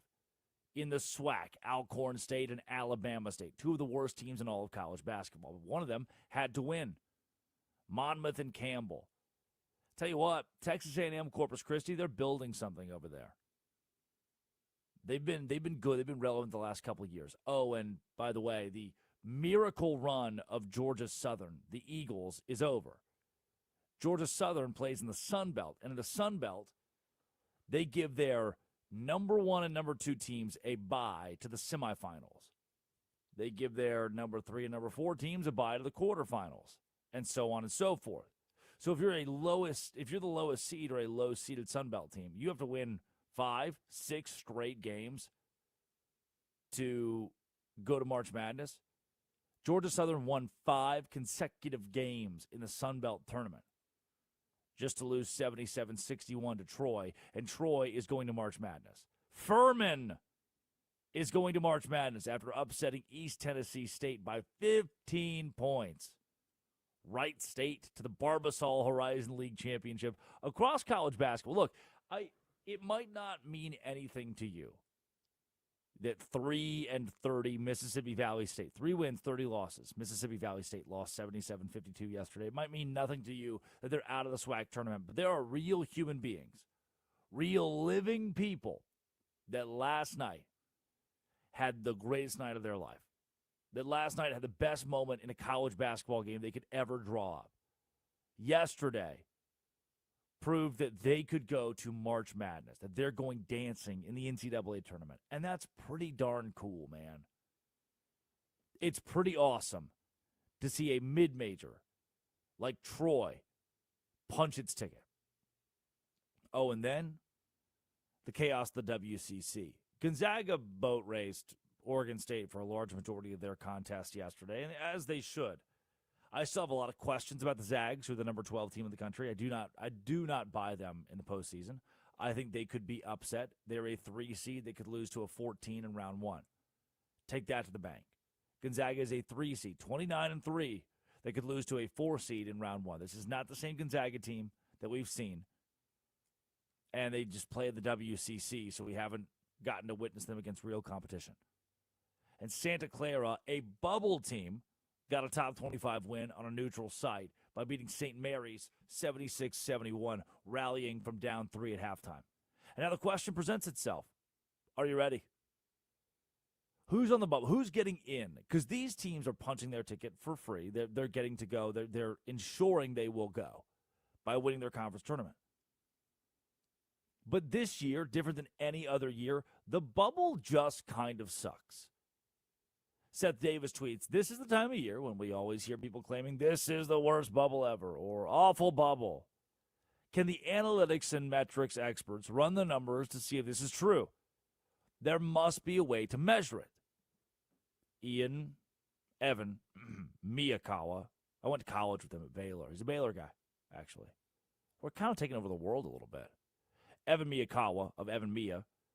Quote tweets, says, "This year's bubble is objectively the worst we've ever had. Santa Clara, Auburn, Texas, Missouri, Cincinnati, UCF. Based on how much worse the average bubble team is compared to the top teams in the sport, we can rank the worst bubbles in the last 15 years, says Evan Miyakawa. The worst bubble years, number 1, 2026. 2015, 2024, also in the mix, but 2026 is the worst bubble ever. The teams on the verge here are bad. Matt Norlander says, yet another logical, data-backed argument against expanding the tournament. The teams collectively vying to get in have never been worse. We've also had 3 of the 5 worst bubble seasons in the past 5 seasons post-COVID. Good context and data research from Evan. So, the bubble sucks, and the middle-tier teams in college basketball are getting worse. But how? Because let's do some math here. And I don't like math. When I was in college, I was given the opportunity as a journalism major. I had to take at least one math class during my tenure at Baylor. And I was given the opportunity to either take calculus or I could take ideas in mathematics. And ideas in mathematics was we all sit around and think, what if we did math? Well, here's an idea. What would it look like to do math? Kind of a loophole. There was also a very pretty lady who was on the women's basketball team and actually really famous. I think she dated one of the Ball brothers. LaMelo, Lonzo, one of them. She was in that class, and she asked me for help and for my phone number, and I gave it to her. Nice. In my sophomore year, I think, we studied together. Whatever. I was cool in college. Whatever. It's fine. And in my hate of math, I learned that it is inevitable. It will find you. And even today on the Drake Toll Show, on a sports radio station, we have to talk about math. 360 teams in college basketball. Rounded off. Average, 360. If the portal and NIL are creating a gap between team number 1 and team number 360 like we've never seen before, if portal and NIL are creating a gap that is larger than ever between the first team and the last team, then it would only make sense the halves of this are going to congregate at the top. There's going to be an oversaturation of talent at the very top. The top 15 teams are going to be so much better than the bottom 15 teams because now, in today's era, the top 15 can just go buy the bottom 15. We can go purchase these players with NIL to play for us instead. Oh, you're the number 198 team in America and you have a very good player? We'll take that. We're Duke. We're Kansas. We're Alabama. They go grab these mid-major stars and put them on their team. That's why the mid-majors are having bigger issues with winning. So you're saying, okay, where's the cutoff? Where do the halves end? If the bubble sucks so hard, that means that at team 35, at team 40, at team 45, somewhere in here, we reach the cutoff of, okay, the talent pool dries up a little bit. Because, think about this. If the number 287 team is sending their best player to Alabama, the best player on Mississippi State, the best player on Florida State, the best player on Miami, those guys are also jumping from Florida State or Auburn or Mississippi State to go to Kansas and Duke, to go to Texas Tech, who has more money right now. So what's happening is even those bubble teams, those mid-tier, high major schools like a Mississippi State, or in this case, the bubble teams like a Cincinnati or a Texas, the schools that just don't really do basketball all that well right now, they are having their best players taken by Duke and Kansas and the halves of college basketball. Oh, and by the way, they have NIL, Cincinnati, Texas, Missouri, they have NIL, but their problem is you look up and down their roster, and you know what? They spent money desperately. Duke didn't need to be desperate with who it got. Duke didn't need to be, oh, my goodness, we got to really pony up some money to sign this guy. Oh, we need him. No, Texas needed people. Miami needed bodies. Cincinnati needed bodies. That's why Cincinnati's on the bubble. They spent, and you would think the talent level between the 38th team in America and the 298th team in America is widening. Yes, that talent gap is widening. The talent level is not on the same playing field. But you know what? The number 2 team and the number 36 team have never been so far apart from each other because Cincinnati, in desperation, went and built a roster full of money. Duke, out of sheer leverage, did not have to go build a roster with all of its money. They could say, hey, we're Duke. If you want to win a national championship, come play for us. Yes, we have money, but if you want to win a championship, you're not going to do it at Florida State. Leave Florida State, come play for us. And so now the bubble teams are also losing players. They're also losing talent. And when they lose talent, they have to fight, to scratch, to claw, just to have good players. It's why Kansas State sucked this year. They had $20 million. Estimated $20 million to throw around for a roster. In basketball, that's a ton. You should never miss March Madness with a $20 million roster. But they got desperate. They didn't know how to use it. They were just trying to grab stars, grab expensive players, hope for the best, and figure it out somewhere down the line along the way. The NCAA tournament bubble is something, though, that Queens, team from Charlotte, High Point, Tennessee State won't have to worry about. All this bubble talk, it makes me want to circle right back to the very beginning, the start of this segment. The bubble doesn't matter for you if you win your conference tournament. If you feel as though, we should probably win our conference tournament, otherwise we're not getting in, then go get to winning. And tonight, 4 bids are up for grabs. In the CAA, Hofstra and Monmouth. In the WCC, Gonzaga and Santa Clara. The Horizon will feature Detroit Mercy versus Wright State. And in the MAAC, M-A-A-C, Siena and Merrimack. You best bet, as a gambling man, I'm going to have my eyes glued to Hofstra versus Monmouth. Hell, I might double box it with Siena and Merrimack. I'm just like that, man. I'm just like that. The bubble's a bad place to be right now.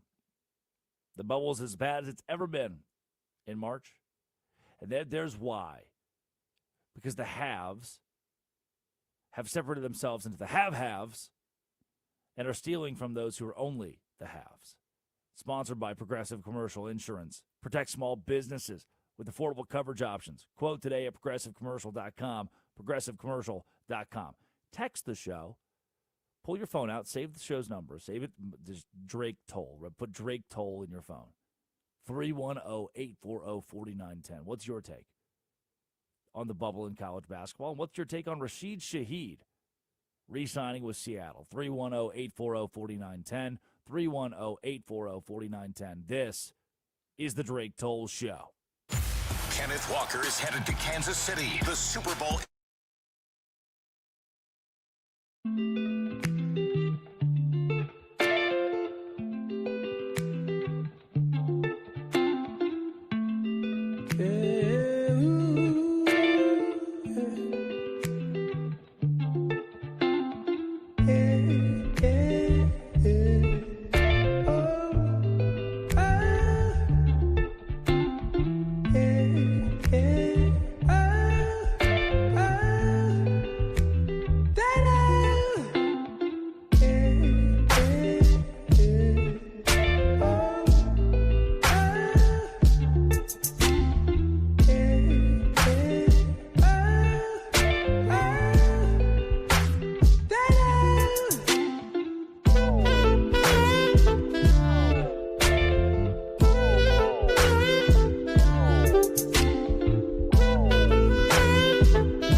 Saw that thing so beautiful.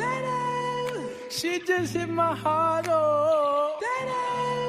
Full force and she got me like. I be like, baby, why you so fine? Got to make you mine. So hard to find. Baby like, oh, how'd you do the thing? The way that you do it and she ain't even show nothing. She be walking around so confident, so heaven sent. I think she was meant to knock them daylight. Like, girl, you so fine.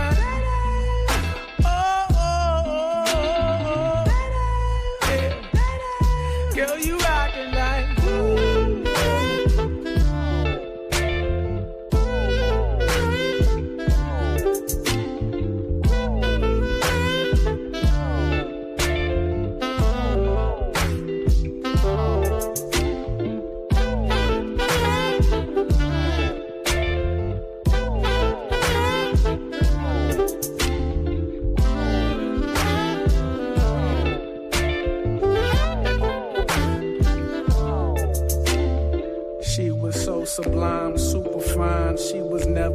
one strutting in the hills or her slides. Either way, eyes on her every single day, week, year. Everyone wondering how she does it with no fear. All that confidence, was it heaven sent? Does it come within? Does it come run out? I don't know. She'll just have them running out and in. Man, they want to sin, talking deadly sin with Mrs. Lady. I don't understand why she hit them like.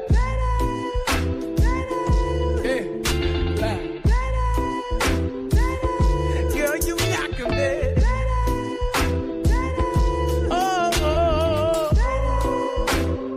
How you doing? Things you doing?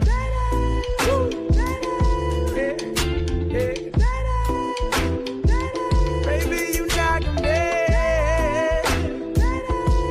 I'm already said.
Touch yourself.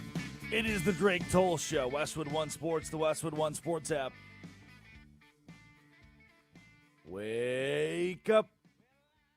There's nothing like waking up and opening a fresh, cold can of Yoo-Hoo, which is like a chocolate drink. It's like a milk thing. Actually, I don't think there's milk in it. I'm going to have to get to the bottom of this. Addie Bates, you're a producer. You know things. Is there milk in Yoo-Hoo? No, it's on the cover of it. I do know this. It says chocolate drink. Well, I'll be damned. I'm even more impressed. You're telling me there's no milk in that? No, that's why I call it chocolate water all the time. So here, you want to know what it is? Let's see. Oh, gross. What are in the ingredients? So water. Okay. Sweeteners. Which is everything, by the way. Cocoa. Correct. Flavorings. Oh, my favorite part. And thickeners. Whoa, thickener. I hardly know her. Oh, but it contains no actual milk. I'm even more impressed. This is incredible. It uses a milk byproduct. How do they keep getting away with this?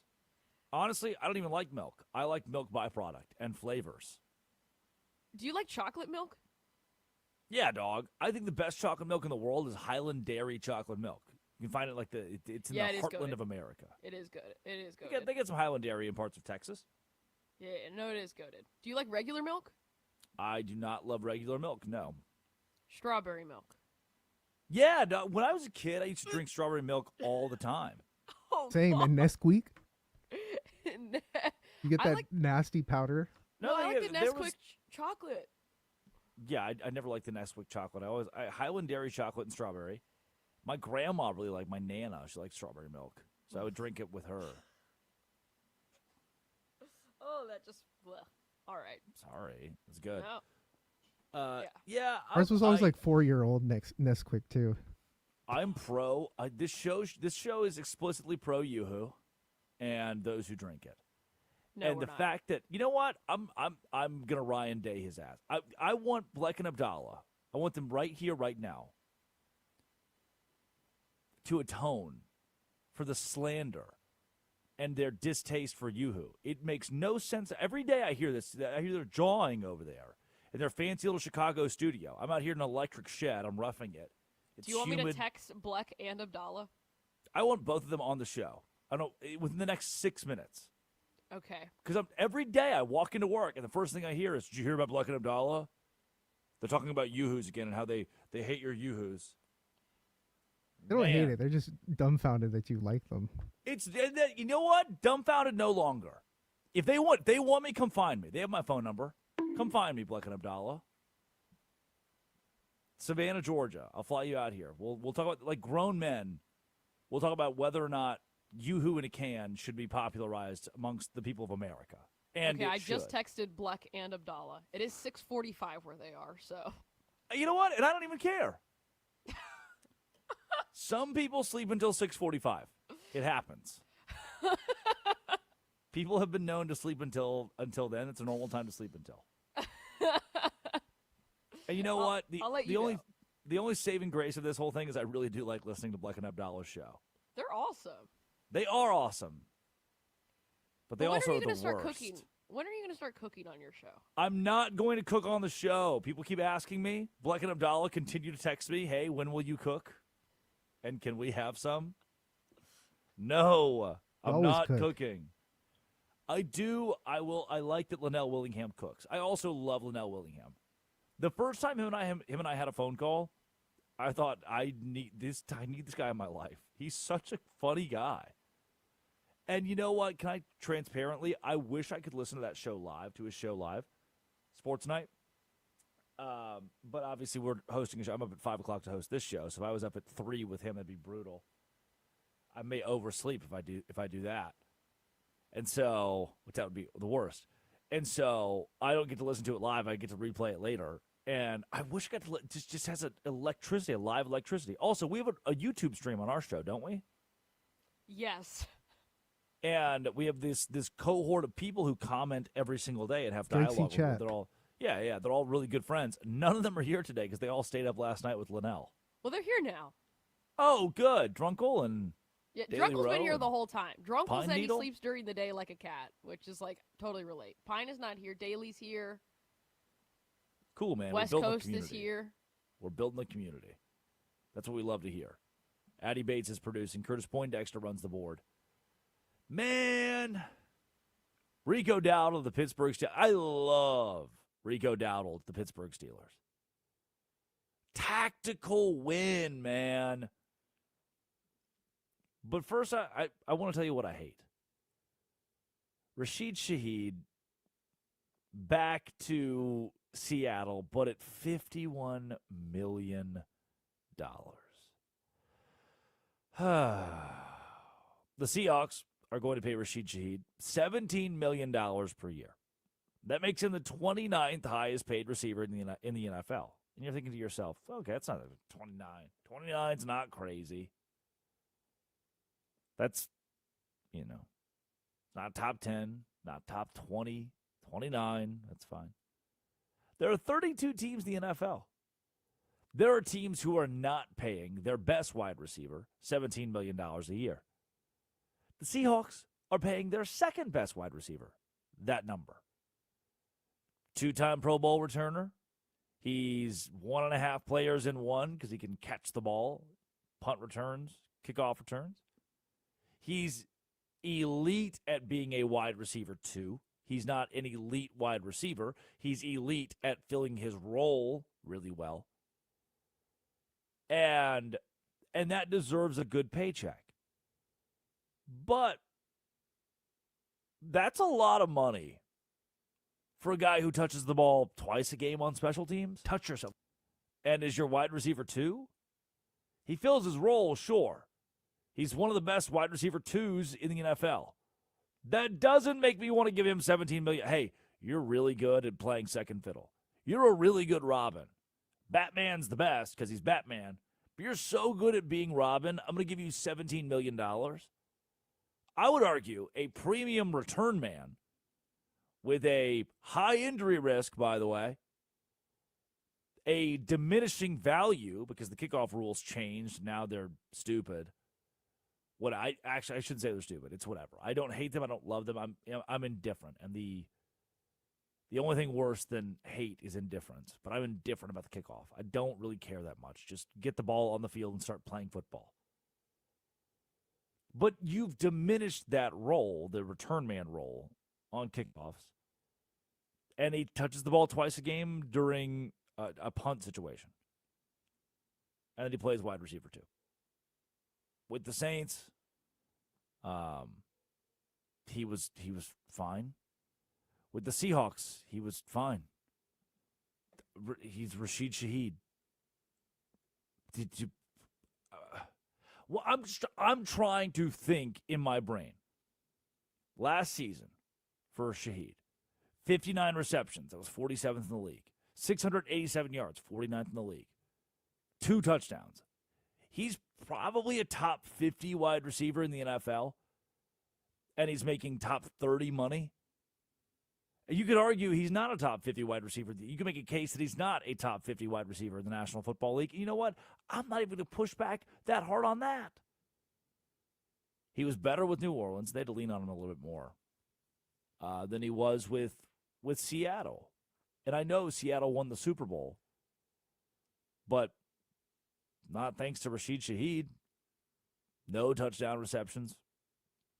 Had a negative 5-yard carry in the Super Bowl.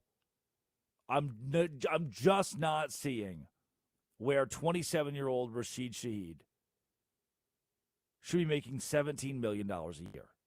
Come on, Seattle. I know you got a lot of money. I told you they have a lot of money to spend in free agency in the offseason. But why don't we take that and we take $10 million, $12 million of that, and we give it to Kenneth Walker III? What if we give a little bit of that to Kenneth Walker III? I know, I don't love paying for running backs, but I want to keep Kenneth Walker III if he just won the Super Bowl MVP, and I can have a two-headed monster at running back with him and Zach Charbonnet. What's the logic of going and giving a bag to Rashid Shaheed and then kicking Kenneth Walker III to the curb? You have Jackson Smith and Jigba. And you know what? Cooper Kupp is still there. And sometimes Cooper Kupp looks young. So maybe Shaheed's the third option for Sam Darnold. You know, most games he probably ebbs and flows, flip-flops with Kupp, who's old and only aging, I know. But he saw 26 some odd targets in 9 regular season games with Seattle. That's the guy you're paying $17 million. It's almost as bad as the Alec Pierce contract, which I'll get to here in a bit. But the Alex Pierce contract is mind-boggling. Rico Dowdle is the inverse of the move for Rashid Shaheed. Cheap, effective, $6 million a year for the running back. Connected to Mike McCarthy. Played for him. No learning curve for the Tex Coast. Dowdle he broke out in 24, broke out in 25 as a good running back, as a good NFL running back. Do I need to pay him more than $6 million? No. And it's cheaper than Kenneth Gainwell, who the Bucs have taken away. And Gainwell was good. And you know what? Dowdle's just as good, maybe a tick better, and cheaper. So how wouldn't this make sense for the Pittsburgh Steelers? It does. He's traditional. Dowdle's a between-the-tackles guy, 215 pounds, hits you hard. He's much more traditional than Kenneth Gainwell. But Jaylen Warren, Rico Dowdle, that backfield, I'm in. I'm happy. Pittsburgh, nicely done. Seattle, what are you doing? Addy Bates is the producer. Curtis Poindexter runs the board and punches those numbers out of Culver City, California. Westwood One Sports, the Westwood One Sports app. Call or text us, 310-840-4910. This is the Drake Toll Show. This is Westwood One Sports.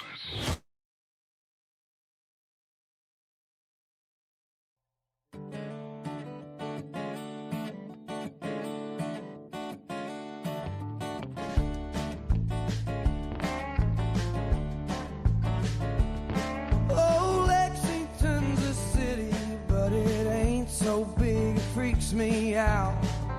And if I need a breather, I can hit the parkway. Be home before the bars all close. Drink away the lies she told. Think about the days. She was a pure-eyed child, a rodeo queen, high school lover, and a badass Jeep. Far from the eyes of a watchful town. Mama didn't need to know. Good corn liquor to shake this cold, and good heart loving on a gravel road. Juliet, won't you crawl outside your window and dance in the arms of your redneck Romeo?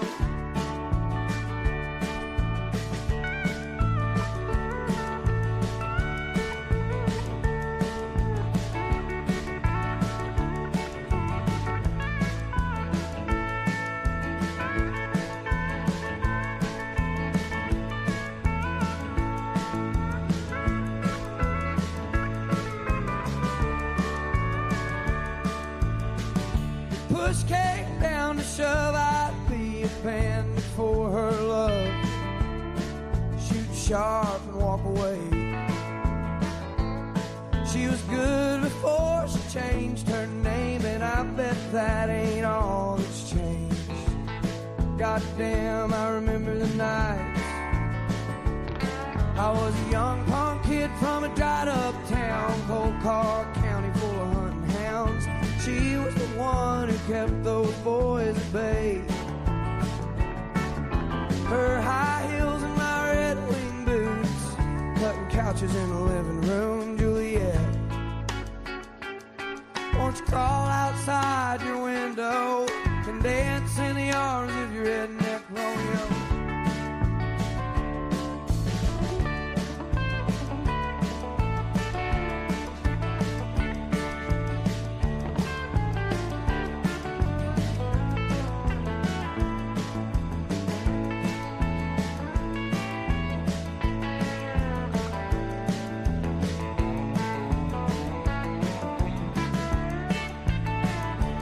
I can't win for all this losing, I can't see for all this boozing,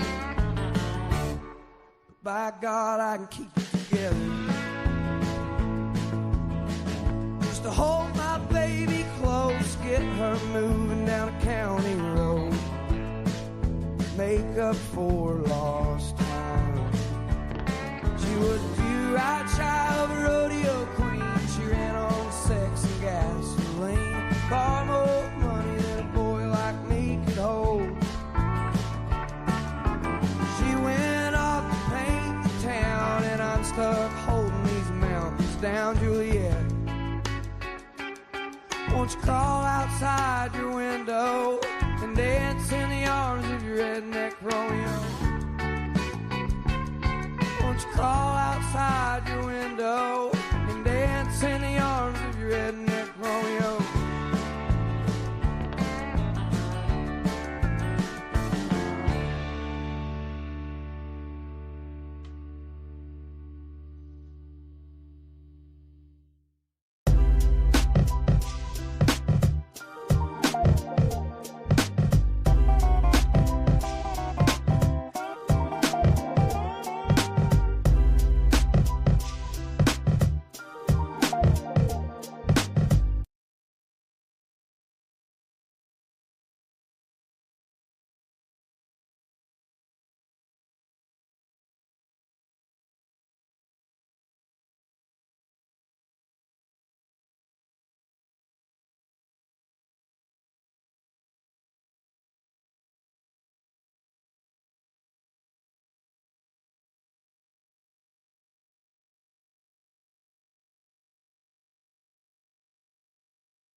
touch yourself. It is the Drake Toll Show. Listen to that mandolin. Westwood One Sports, the Westwood One Sports app.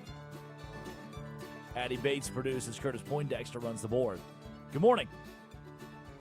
Final hour of the show before Nick Costos takes over with You Better You Bet for the fastest show in all of sports. Can I tell you what happened yesterday? May I, please, Addie? Adeline? Sure. Adelaide? Oh, wait. No, the first Ada. one was right. Yesterday, I was getting into the shower, and typically as I go to shower, I will turn music on. I just love music, and so I'll put music on during the shower. Sometimes I'll turn the radio on and just have that. I need something in the background at all times, pretty much. I turned on Nick Costos' show, and I haven't listened in a couple weeks probably. I try to when I can. Don't really get the opportunity because typically I'm going right into work, 9 to 5 bananas. And yesterday I was like, okay, I've got a breath. I can listen to Costos. I was excited to do so. And yeah, man, he opens that sucker up. Aww. If you watch the live stream, he like points a thumb out, like a little finger gun right there, and then bang, shoots you with it there at the end. I worked on that show for a year. So you know what the fastest show in all of sports is. I do. And I also know the Drake Toll Show. Is our show fast? You know, it's a marathon, not a sprint. Doesn't have to be fast. We take our time because you know what? It's mixed with intentionality. And what's the other thing you say? What else do I Got say? this for free. I mean, yeah, it's a free show for you. What else do I say? No, you say like it's about intentionality and blah blah blah. Not like in a bad way. Like I would say that. Pardon? Nothing. Keep going. I would say like that's what it is. That is what it is. I want this to be an opportunity for us very early in the morning to slow down, to become ethereal. Oh, yeah. For us to have a meeting point where we gather and talk about SGA being the MVP of the National Basketball Association. Jokic, Wembanyama, Cunningham. It's SGA, right? Like as long as everybody plays their allotted amount of games, it's SGA. A week ago, I was getting worried that Cade Cunningham was going to win it by default because of the whole 36 game. You can't miss 15 games, 16 games, whatever it is. It's crazy. And so we were going to give a player who's not the best player in basketball the MVP. But I think we're getting to the point where we understand that real MVP candidates are going to play enough games to be able to be in consideration. So help me, the World Baseball Classic. Yeah. They haven't gotten to bracket play yet? No. Okay. They're still in the pools. Yeah. So you can lose in the pools and not be if the U.S. had lost last night, they wouldn't have been eliminated. No, they wouldn't have. But Israel is eliminated because they physically cannot win their pool. Yeah, no, they haven't won a game. Oh, no, Israel won a game. They won a game. I saw it on ESPN. Which, by the way, hard to find World Baseball Classic on the ESPN app. Can I make that request, Addie? Oh, sorry, they're 1-2. They're 1-2. So are the Netherlands, but it also comes down to tiebreakers. Yeah, so they're booted, they're bounced, but they're 1-2. My bad, guys. My bad. They beat Nicaragua, who hasn't won a game. The games that I've been covering were Italy and Great Britain and Brazil. Ugh. Sorry, guys. Czechia and Japan still tied top of the 8th. That'd be a massive upset. I'd kind of love that. Czechia hasn't won a game in the World Baseball Classic. I'd kind of love that. Not sure what is happening here. Another good game tonight will be Canada and Puerto Rico. That'd be really good. Okay, I think I know what's happening. Otani's not playing. Let him rest. Yeah, I guess they expected they can just do whatever. They're 3-0. Japan's they're moving on to bracket play to the quarterfinals. You might as well just. So the only teams who have advanced to the quarterfinals, you have Puerto Rico, Japan, Korea, Venezuela, and La República Dominicana. Not the United States? No, so the way, because they've only played 3 games, right? And there are other teams who could go 3-1 as well. Like if they were to lose, if they win versus Italy, then the other end. But if there could be other teams who go 3-1. We should beat Italy. This is our sport. Yeah, well, the Italians are just American baseball players with Italian last names, like Jack Caglione. Really? Zach DeZenzo. Like, really good Jack player. Play for Italy? Yeah. It's just, if you have an Italian last name, you're there. It's awesome. Okay. It's amazing, actually. Like, Curtis and I, because of, like, the heritage, we could play for Mexico. Because it's close enough in lineage. I've got a buddy of mine who has no affiliation at all with Great Britain, but he's a reserve on Great Britain's World Baseball Classic team. Oh, you should get him on the show. He can't explain to me why he's on a member of the World Baseball Classic British team, but he is. It's just, if you have some family lineage, it's all that matters. Yeah. Time for Idiot of the Day. Idiot of the Day. Number 1, the Tampa Bay Buccaneers. Addie, we got a text? Yes, we do. Hello. Like a little text tone. Do you want me to read it? Yeah. Okay. I'm a Bucks fan from Florida. I can see why the Bucks didn't try to pay Mike Evans more, but California has a monster tax and a jock tax on athletes.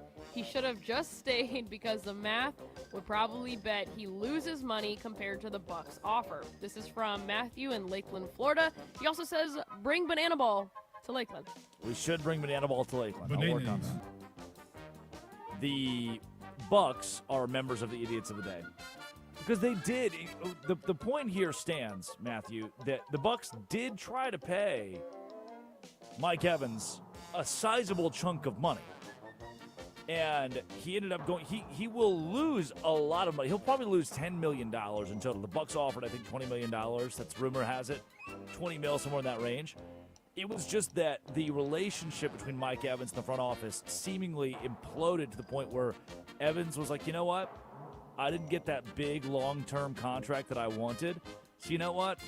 I'm just not going to do this. The relationship is severed to the point where I don't feel like it's necessary I stay in Tampa Bay.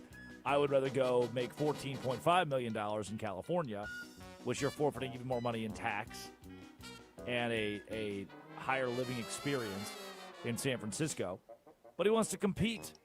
He wants to compete, and he wants to be in an organization that doesn't do what the Bucks did and sit around instead of offering a contract to his liking. So first Idiot of the Day, this is on you, Tampa Bay, for losing Mike Evans. Another Idiot of the Day, Greg Sankey on NIL. Here's what he said to Paul Feinbaum. You've talked, and there's plenty of opinions about my role in some of these decisions within our own footprint at the state court level. We can't function like that and have national championships. I hear more and more, Paul, and I think you do as well. People are tired of talking about name, image, and likeness. They're tired of talking about lawsuits. What they want is, in a way, what the president spoke of. I want to go back to when we focused on the fields and the courts and the tracks, the swimming pools, about the competition. And we need national standards to help us achieve that objective. Greg Sankey is saying that we should focus on the courts, the tracks, the swimming pools, is antithetical to Greg Sankey's mission. And his mission is to make as much money as possible via TV contracts. ESPN, CBS, whatever the SEC has garnered in the past, that's what they want, is money. So he's saying, hey, this is a cover-up. It's him trying to distract you. Like, hey, everybody, you all want to talk about name, image, likeness. You all want to talk about transfer portal. You all want to talk about that stuff. Well, let's forget about all that while I continue to rule the world. And let's remember why we love the game. The sound of the shoes squeaking on the court. The smell of the fresh-cut grass. The court, the track. The beauty of sport. Don't do this, Greg Sankey. You're not that guy. You're not the guy who's supposed to remind me what I love about sports. You're the guy who's supposed to make money for the SEC. Your rooting interest is the SEC. You wanted 7 teams, 8 teams, whatever it was in the college football playoff last year. You're doing your job and promoting the SEC. You don't need to give me a cover-up or a distraction and make me focus on the court and stop worrying so much. Like, hush, child. Don't worry that the NIL is a huge issue, and the SEC is taking over all of college sports. Don't think about that. Think about the court, the field. Stupid. Idiot of the day. Ohio State Buckeyes. President Ted Carter resigns after revealing an inappropriate relationship to the Board of Trustees. Oh! Ted's not a young guy either. Pretty old character. He went to the board, said, I'm diddling, doing some stuff I should not be doing. You should probably fire me. But you can't, because I'm resigning. Sean Davis quote tweets it with the inappropriate relationship. All caps, the inappropriate relationship. Yep, you wanted the word the in front of everything, didn't you? You wanted to trademark that, Ohio State. And now your president had to resign after an inappropriate relationship. Another idiot. The Atlanta Falcons. They're two quarterbacks. Their 2026 quarterback room. Michael Penix Jr. Looking at a picture of him with an Indiana shirt on. 2 broken legs. Just 2 torn ACLs, whatever. He's had a lot of injuries in his life. And their other quarterback is Tua. I'm looking at a picture of him on a medical cart being wheeled off, which has happened a few times now. The guy is prone to concussions. Concussions find him. He finds them. And now the quarterback room in Atlanta is a guy with no legs and a guy whose brain has been hit a lot. They need me to take, a shot from the front and the back, whatever it is. Jerry Dulock, idiot of the day. Long-term Pittsburgh Steelers reporter. Golf guy, works for the Post-Gazette. Been around for a while. He is a Steelers Radio Network host. He has 67.1 thousand followers on Twitter. This is a reputable source. This is a reputable NFL reporter. And he is responding to a Caitlin Collins photo. Godly Nation posts, how do you rate CNN's Caitlin Collins out of 10? And Jerry forgot to switch to his burner account and said 11. It's a sensual picture of Caitlin Collins. A foxy picture. And Jerry Dulock thought, you know what, I should weigh in on this one. She's an 11. Old people, lay off the Twitter. Stop tweeting things. If you see a picture of a pretty lady, don't tweet anything at it. Especially if you're a reporter for the NFL. Especially if you want to maintain some sort of credibility and not end up on the idiot of the day list. Go back to Please. Facebook. Facebook's a different story. They've all congregated there together. Do whatever the hell you want on Facebook. It's a cesspool anyway. Facebook has no hope. Twitter, they will find you. Facebook, they're all with you. You're all one and the same. No one's going to be mad at you for being the H word on Facebook. Twitter, best watch out. My pack will come for you. Gotta. Finally, Miami sports teams. The Miami Dolphins. $99 million dead cap hit for Tua Tagovailoa.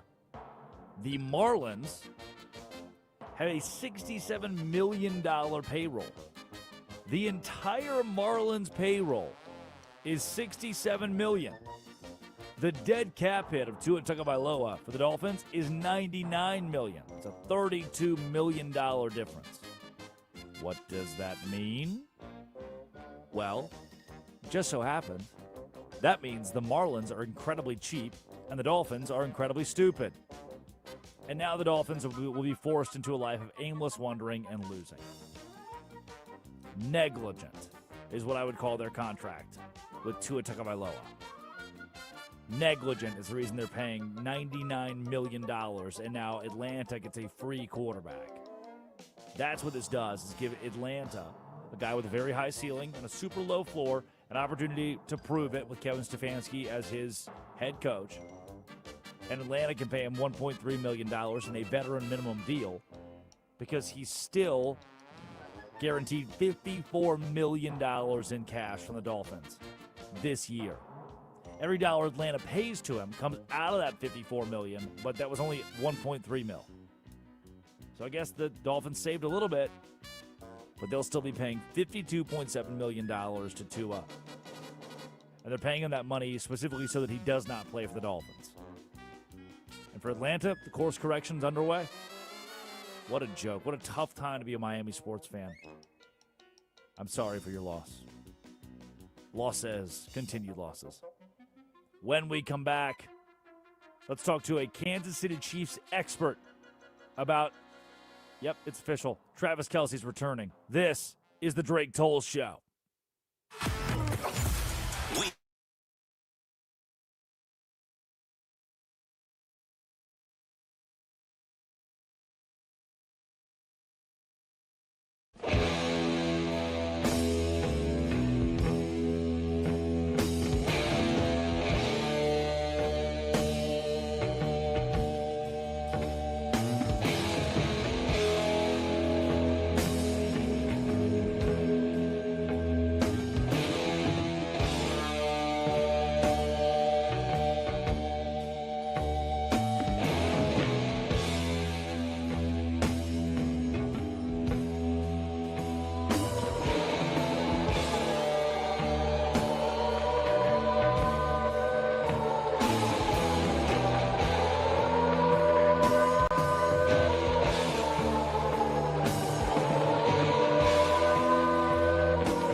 Gathered in their masses, just like witches at black masses. Evil minds that plot destruction, sorcerer of death's construction. In the fields of bodies burning, as the war machine keeps turning, death and hatred to mankind, poisoning their brainwashed minds. Oh Lord, yeah.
darkness world stops turning.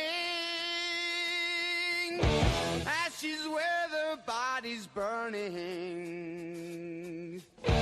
No more war pigs have the power. And as God has struck the hour, day of judgment God is calling. Underneath the war pigs crawling.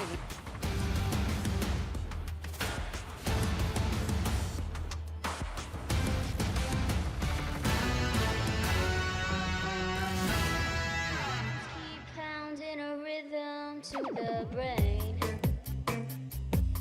La-da-da-da-dee. La-da-da-da-da. It is the Drake Toll Show. Drake Toll with you, Westwood One Sports, the Westwood One Sports app, to our 300 affiliates across the country, listening from Rochester to Santa Monica.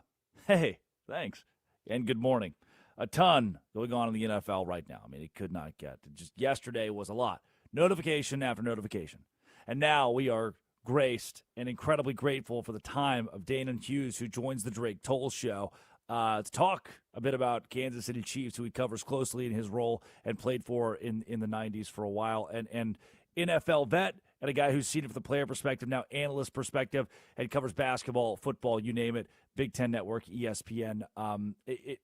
A, love your work, Dana, and B, would love to know.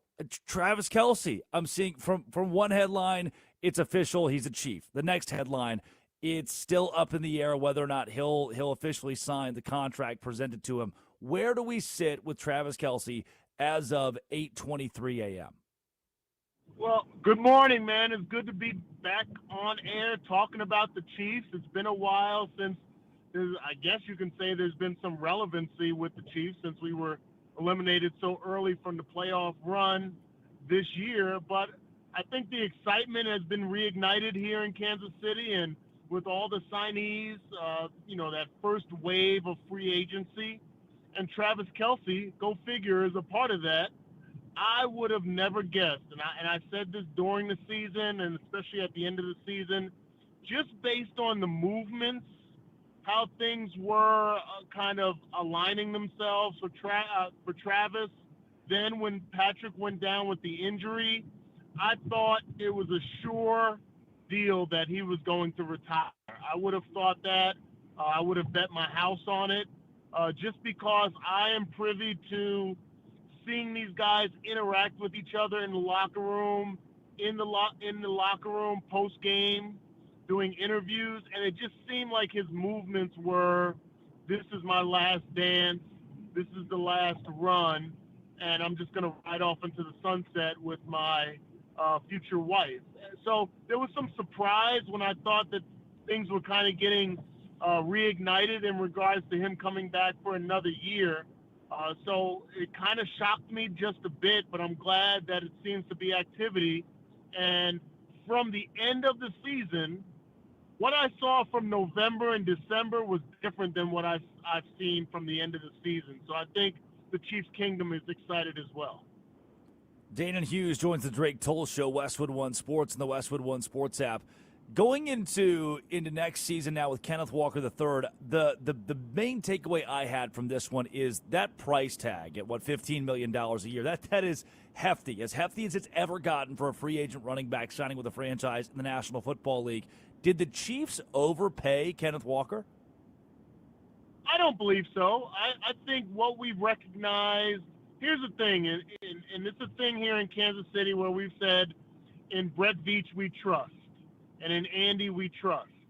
And when you win 3 Super Bowls and you go to 5 and you win 7, you go to 7 straight AFC championships, and just because you have a down year, I don't think anybody wants to jump off of that ship. They don't want to believe, okay, now this is the first time that we don't trust these guys.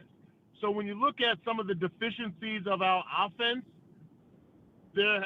some people would argue, okay, did we commit enough to the run game to be able to see if Isaiah Pacheco and Kareem Hunt could be that 1-2 punch like we've seen in the past?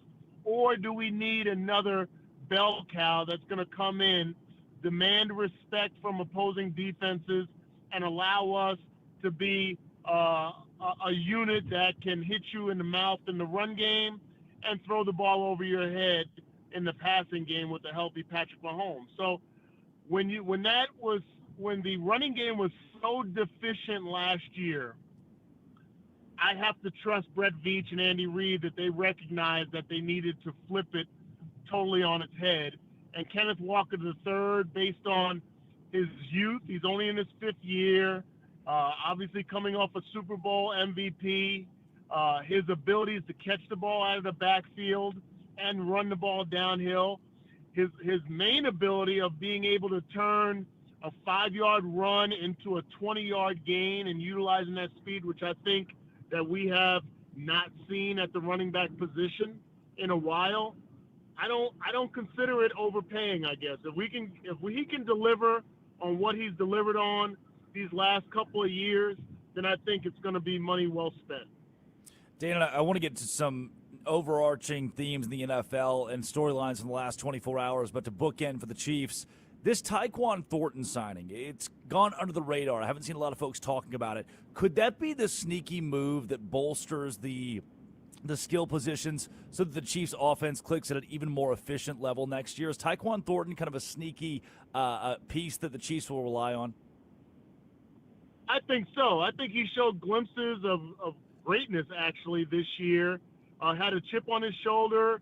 His career didn't start at the level that maybe he thought it should have. And when he got to Kansas City, he felt like it was an opportunity to kind of reignite, rejuvenate his career, and then to be the one receiver this past season, which is crazy to talk about because we have Xavier Worthy, who ran the 4.21, who's an absolute deep threat, but didn't show the ability to get separation deep like we saw from Tyquan Thornton. And now when you pay him the money that you paid him, now you have to throw. I think that was kind of a perplexing thing last year with the Chiefs, is how do we fit him into the lineup when Rashee Rice came back from his suspension and Xavier Worthy was healthy, and then you had a dependable Juju Smith-Schuster. How do you get this guy in the lineup when all he does is make big plays? And now there's not going to be that excuse. And I think that, again, Tyquan Thornton coming back and the confidence the franchise give him this much money, hopefully that is something that's reflected on the field in his performance, and again boosts him as a key target for Mahomes in 2026. This last 24 hours obviously has been crazy across the NFL, and one of the pieces that I want to get a player's perspective from you, Dana. And Mike Evans moving from Tampa Bay out to San Francisco. For you spent a large swath of your career in Kansas City. What is it like as a player to, toward the end of your career, have to uproot and completely change the franchise you play for? I think it can go multiple directions. Sometimes it can be a little bit defeating mentally and emotionally, because you'd like to believe, especially with the success that he's had in Tampa, that I can kind of ride off into the sunset in my career where I started and be that force and be that staple in the community. I kind of think of a Larry Fitzgerald being that guy in Arizona. And you'd like to think, especially me being a former wide receiver, yeah, that would have been great to have a Hall of Fame career where you only wore one jersey. But at the same time, I would have loved to have Mike Evans here in Kansas City. I would have thought he would have been a great asset to our offense and an instant threat that we need to complement Patrick Mahomes and the other wide receivers.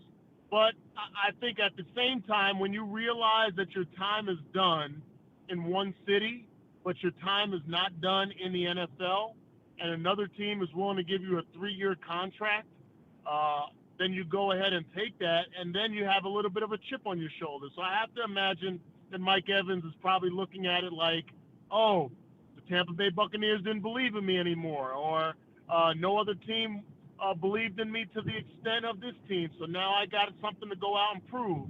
And that's a dangerous position for any opponent when you have a guy with that kind of talent, and now he has kind of that extra chip on his shoulder. I'm sure that's the same for Travis Kelce here.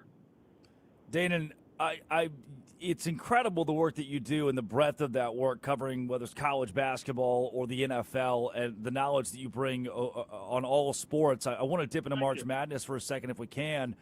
The Big Ten. Look, this is the SEC claims depth, but I think the Big Ten might be the deepest conference in college basketball. Even going back to when USC had Chad Baker-Mazara healthy, they were a good threat to beat anybody on any given night. The Big Ten Conference, what are the odds our national champion comes from that league? And if it does, is Michigan the only option? So let's say, what is this, March? About 3.5 months ago, would you have believed that Indiana would win the national championship in college football? I don't think very many people would have thought that maybe back in November that they can go through the gauntlet that they did in college football. And I feel like that maybe there's a little bit of a DNA shift in regards to what we think about March Madness with ACC basketball and SEC and then the old Big East. And now the Big Ten is showing, hey, you guys need to pay attention to us. We're a force to be reckoned with. College baseball is upon us, and UCLA, part of the Big Ten, is atop the rankings, and USC is undefeated as well. So, there's a lot of great things going on in the Big Ten. I feel like you got a scrappy Nebraska team, and as a former Hawkeye, it does kind of pain me to talk well about Nebraska, but I have to give them props right now at number 9 in the nation.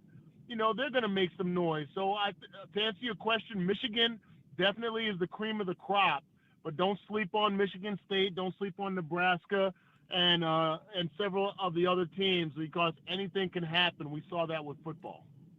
Dana Hughes joining the Drake Toll Show, Westwood One Sports, the Westwood One Sports app, radio broadcaster, TV broadcaster with the Kansas City Chiefs, basketball analyst, a guy who kind of covers it all. Football, basketball, baseball, you ask him, he knows it. Dana, last thing I got for you, conference tournaments are upon us in men's basketball this week at the power ranks. And look, there are some teams that would claim they want to lose this week to get healthy, to have an extra 4 or 5 days of rest going into March Madness. Let's say that you're a Michigan. Is there any point in winning the Big Ten tournament? Do conference tournaments really matter in college basketball for teams that are already into the big dance? Man, this part kind of turns my stomach, man, because now we're starting to get into the lane of the NBA and load management, and all of a sudden guys need rest, and I'm old school. I guess I played in that era of you play until the wheels fall off, and you just kind of grind through it, and you try to outlast another team and show that you're physically, mentally tougher. And it's unfortunate, I think, for the general fan and maybe for some of the old heads like myself, that we're in this era of witnessing schools thinking about not playing and not performing at the highest level. So I'm totally against it. I understand it in the big picture, but I feel like as a competitor, what drives you is being able to face somebody that's trying to steal something from you. And that's what the tournaments are about, whether it's the NCAA tournament or the conference tournaments.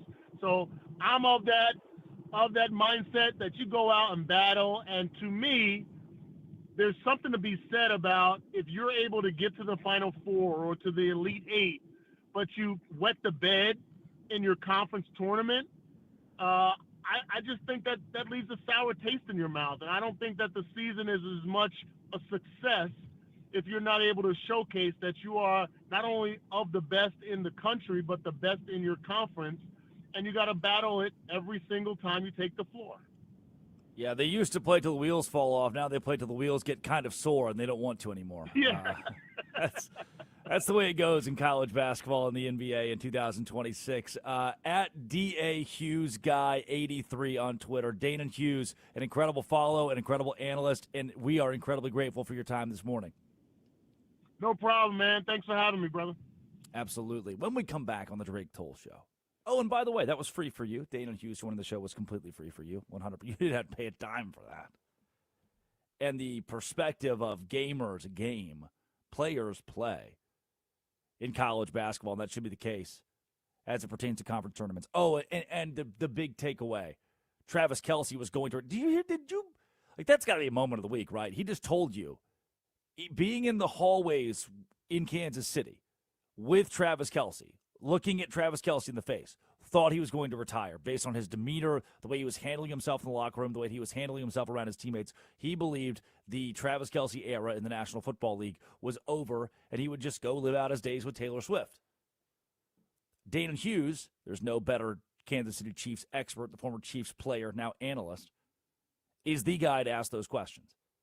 And he just gave you insight inside the locker room that Kelce's return is not just surprising to him, but shocking. He thought there was no way it was going to happen, and now Travis Kelce is back-ish, maybe. The deal is on the table. No one can tell me whether or not it's actually signed. No one can actually, because earlier it said, okay, it's official. People magazine said it's official. And then now you've got other outlets saying, well, wait a second, he hasn't signed the paper yet. Great. Can someone just figure it out for Travis Kelce, please? Again, Dana Hughes, Chiefs legend, coming up. Did the Dolphins make a big mistake with Malik Willis? I think maybe. Here's why. This, Westwood One Sports, the Westwood One Sports app, is the Drake Tolles Show. This is Westwood. One of the off-season.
got a sweet little body and she rolling in the caddy with me. I got a sweet little body. It's the Drake Toll Show. Westwood One Sports, the Westwood One Sports app. We're moments away from Nick Costos, You Better You Bet, then Black and Abdallah. Are they both back? Are Black and Abdallah together again? Yeah, they're finally back together. Yep. There's peace in the valley for me. Good. I missed those guys. Were they together yesterday? Yep. Yes. Nice. We got to get those guys sponsored by Yoo-Hoo, specifically in a can. I'm actually Chocolate talking drink. to Abdallah right now. You're probably talking to Black. You'll probably get them confused. And no. This is Abdallah. I mean, I get it. I mix them up too sometimes. They're like identical twins. Adam Blake? Chris Abdallah? Something like that? Chris Yeah, Abdallah, Adam Black. And then Jim Rome works at our radio station. People forget. You should never forget Jim Rome this afternoon from 3 to 6 Eastern time, bringing you home. Hey, it is Eddie B. Oh, like that one article. Yep. It is. Abby Bates produces. Curtis Poindexter runs the board. English. Stupid. The Miami Dolphins, man. I don't. If you want to compete, the best way to compete right now, if you are named the Dolphins, is to lose. But instead, they signed Malik Willis. Stupid. They are eating $99.2 million in a dead cap hit after they cut Tua Tagovailoa because no one wanted him. No one wanted to take on his contract. No one wanted a guy with that low of a floor who's got a high ceiling for sure, but the floor is where he's been, and it's a very low floor. They had to cut him, and then the Atlanta Falcons signed him for the veteran minimum. So now Miami is paying for Tua to play for the Falcons. And Malik Willis just signed a 3-year, $67.5 million deal. You're going to give Malik Willis $20 million a year, $22 million a year? For what? He has started 6 games in the NFL in his career. His time his time last season with Green Bay was good. His time the last 2 years, but in what? 13, 14 combined games in 2 campaigns in 2 seasons? And we did the math earlier. 90 passes? Less than that. 87 attempts. So the Dolphins are already paying the 2 attacks. And now you've got a backup that you're paying a starter price. A guy who was a backup to Jordan Love, who's not great at football, who's not elite at football. He's a good quarterback, Jordan Love, but he's not great. And you're paying his backup $22 million a year? You're paying that to a player who's never proven he can sustain any success over a 17-game period.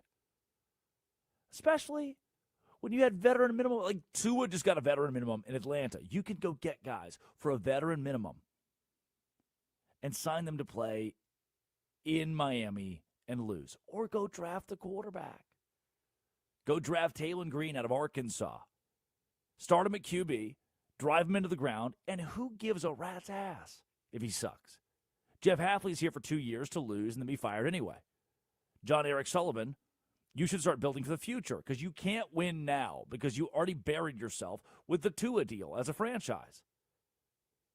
Reminiscent of Belisarius, 6th century Byzantine general.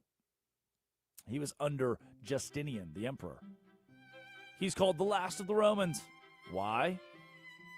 Well, because Belisarius was tasked with a reconquest, a big goal of taking back the Roman Empire. He was a tactical genius, Malik Willis, smart quarterback, known for an indirect approach, psychological warfare. Here's the problem.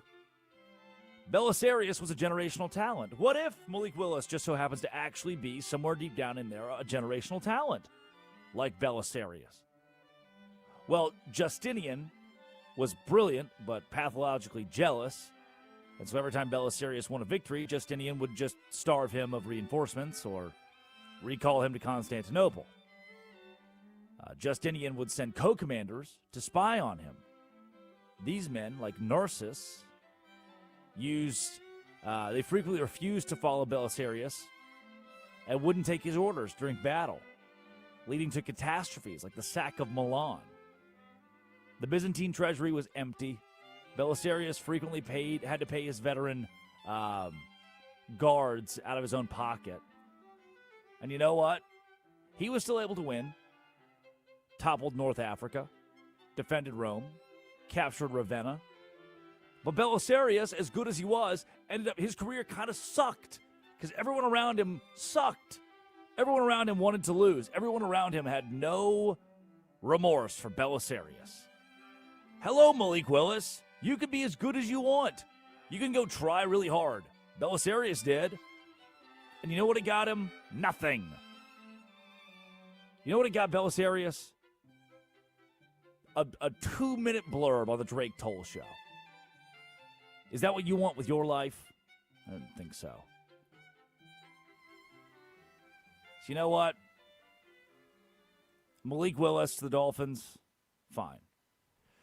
I don't think it's going to work. Frankly, I'm pretty confident it actually won't work, but whatever. We'll try it out, and best of luck to everybody involved. What? Nothing.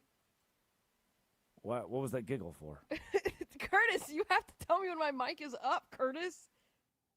You didn't know you were on? I don't know. You said something probably won't, work. Best of luck to everyone involved. Probably won't work. It's just, bonk. Why is that a bonk? You can Best of luck to everyone involved. No, it probably won't work. You said it probably won't work. It probably won't. But we can try. Best of luck to anyone involved. Okay, great. It is the Drake Toll Show. Westwood One Sports, the Westwood One Sports app. Oh, no. Oh, no. It's time for my favorite game of the week. And I see something here that's going to be good. It's going to be a good one. It's time for Dead or Alive.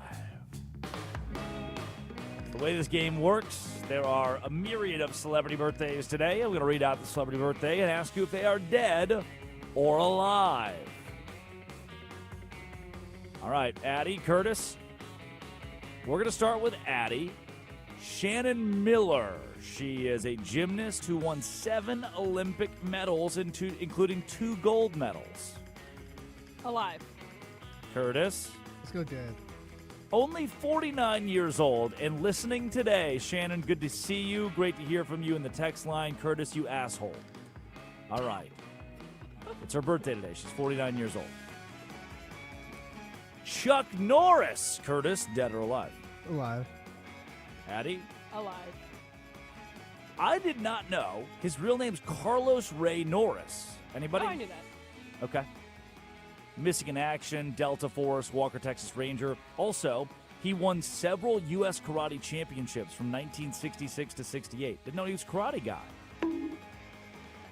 Chuck Norris, alive today. He is, I have his age here, 86 years old, still with us. He's hanging out. Okay. Curtis, Ego Wodum, Saturday Night Live. I'll go dead because I have no idea who you're talking about. Okay, Addie? I'm also going dead. She is alive and currently an actress on Saturday Night Live. Was on the show Saturday. I was only paying attention for Ryan Gosling. It could be Ego. I think it's Ego. 38 years old and alive today. Addie, this is for you because of music. Rick Rubin, music producer. Run DMC, the Beastie Boys, Johnny Cash, Red Hot Chili Peppers, Columbia Records for a while, Tyler Childers. Dead or alive, Curtis, Rick Rubin? Alive.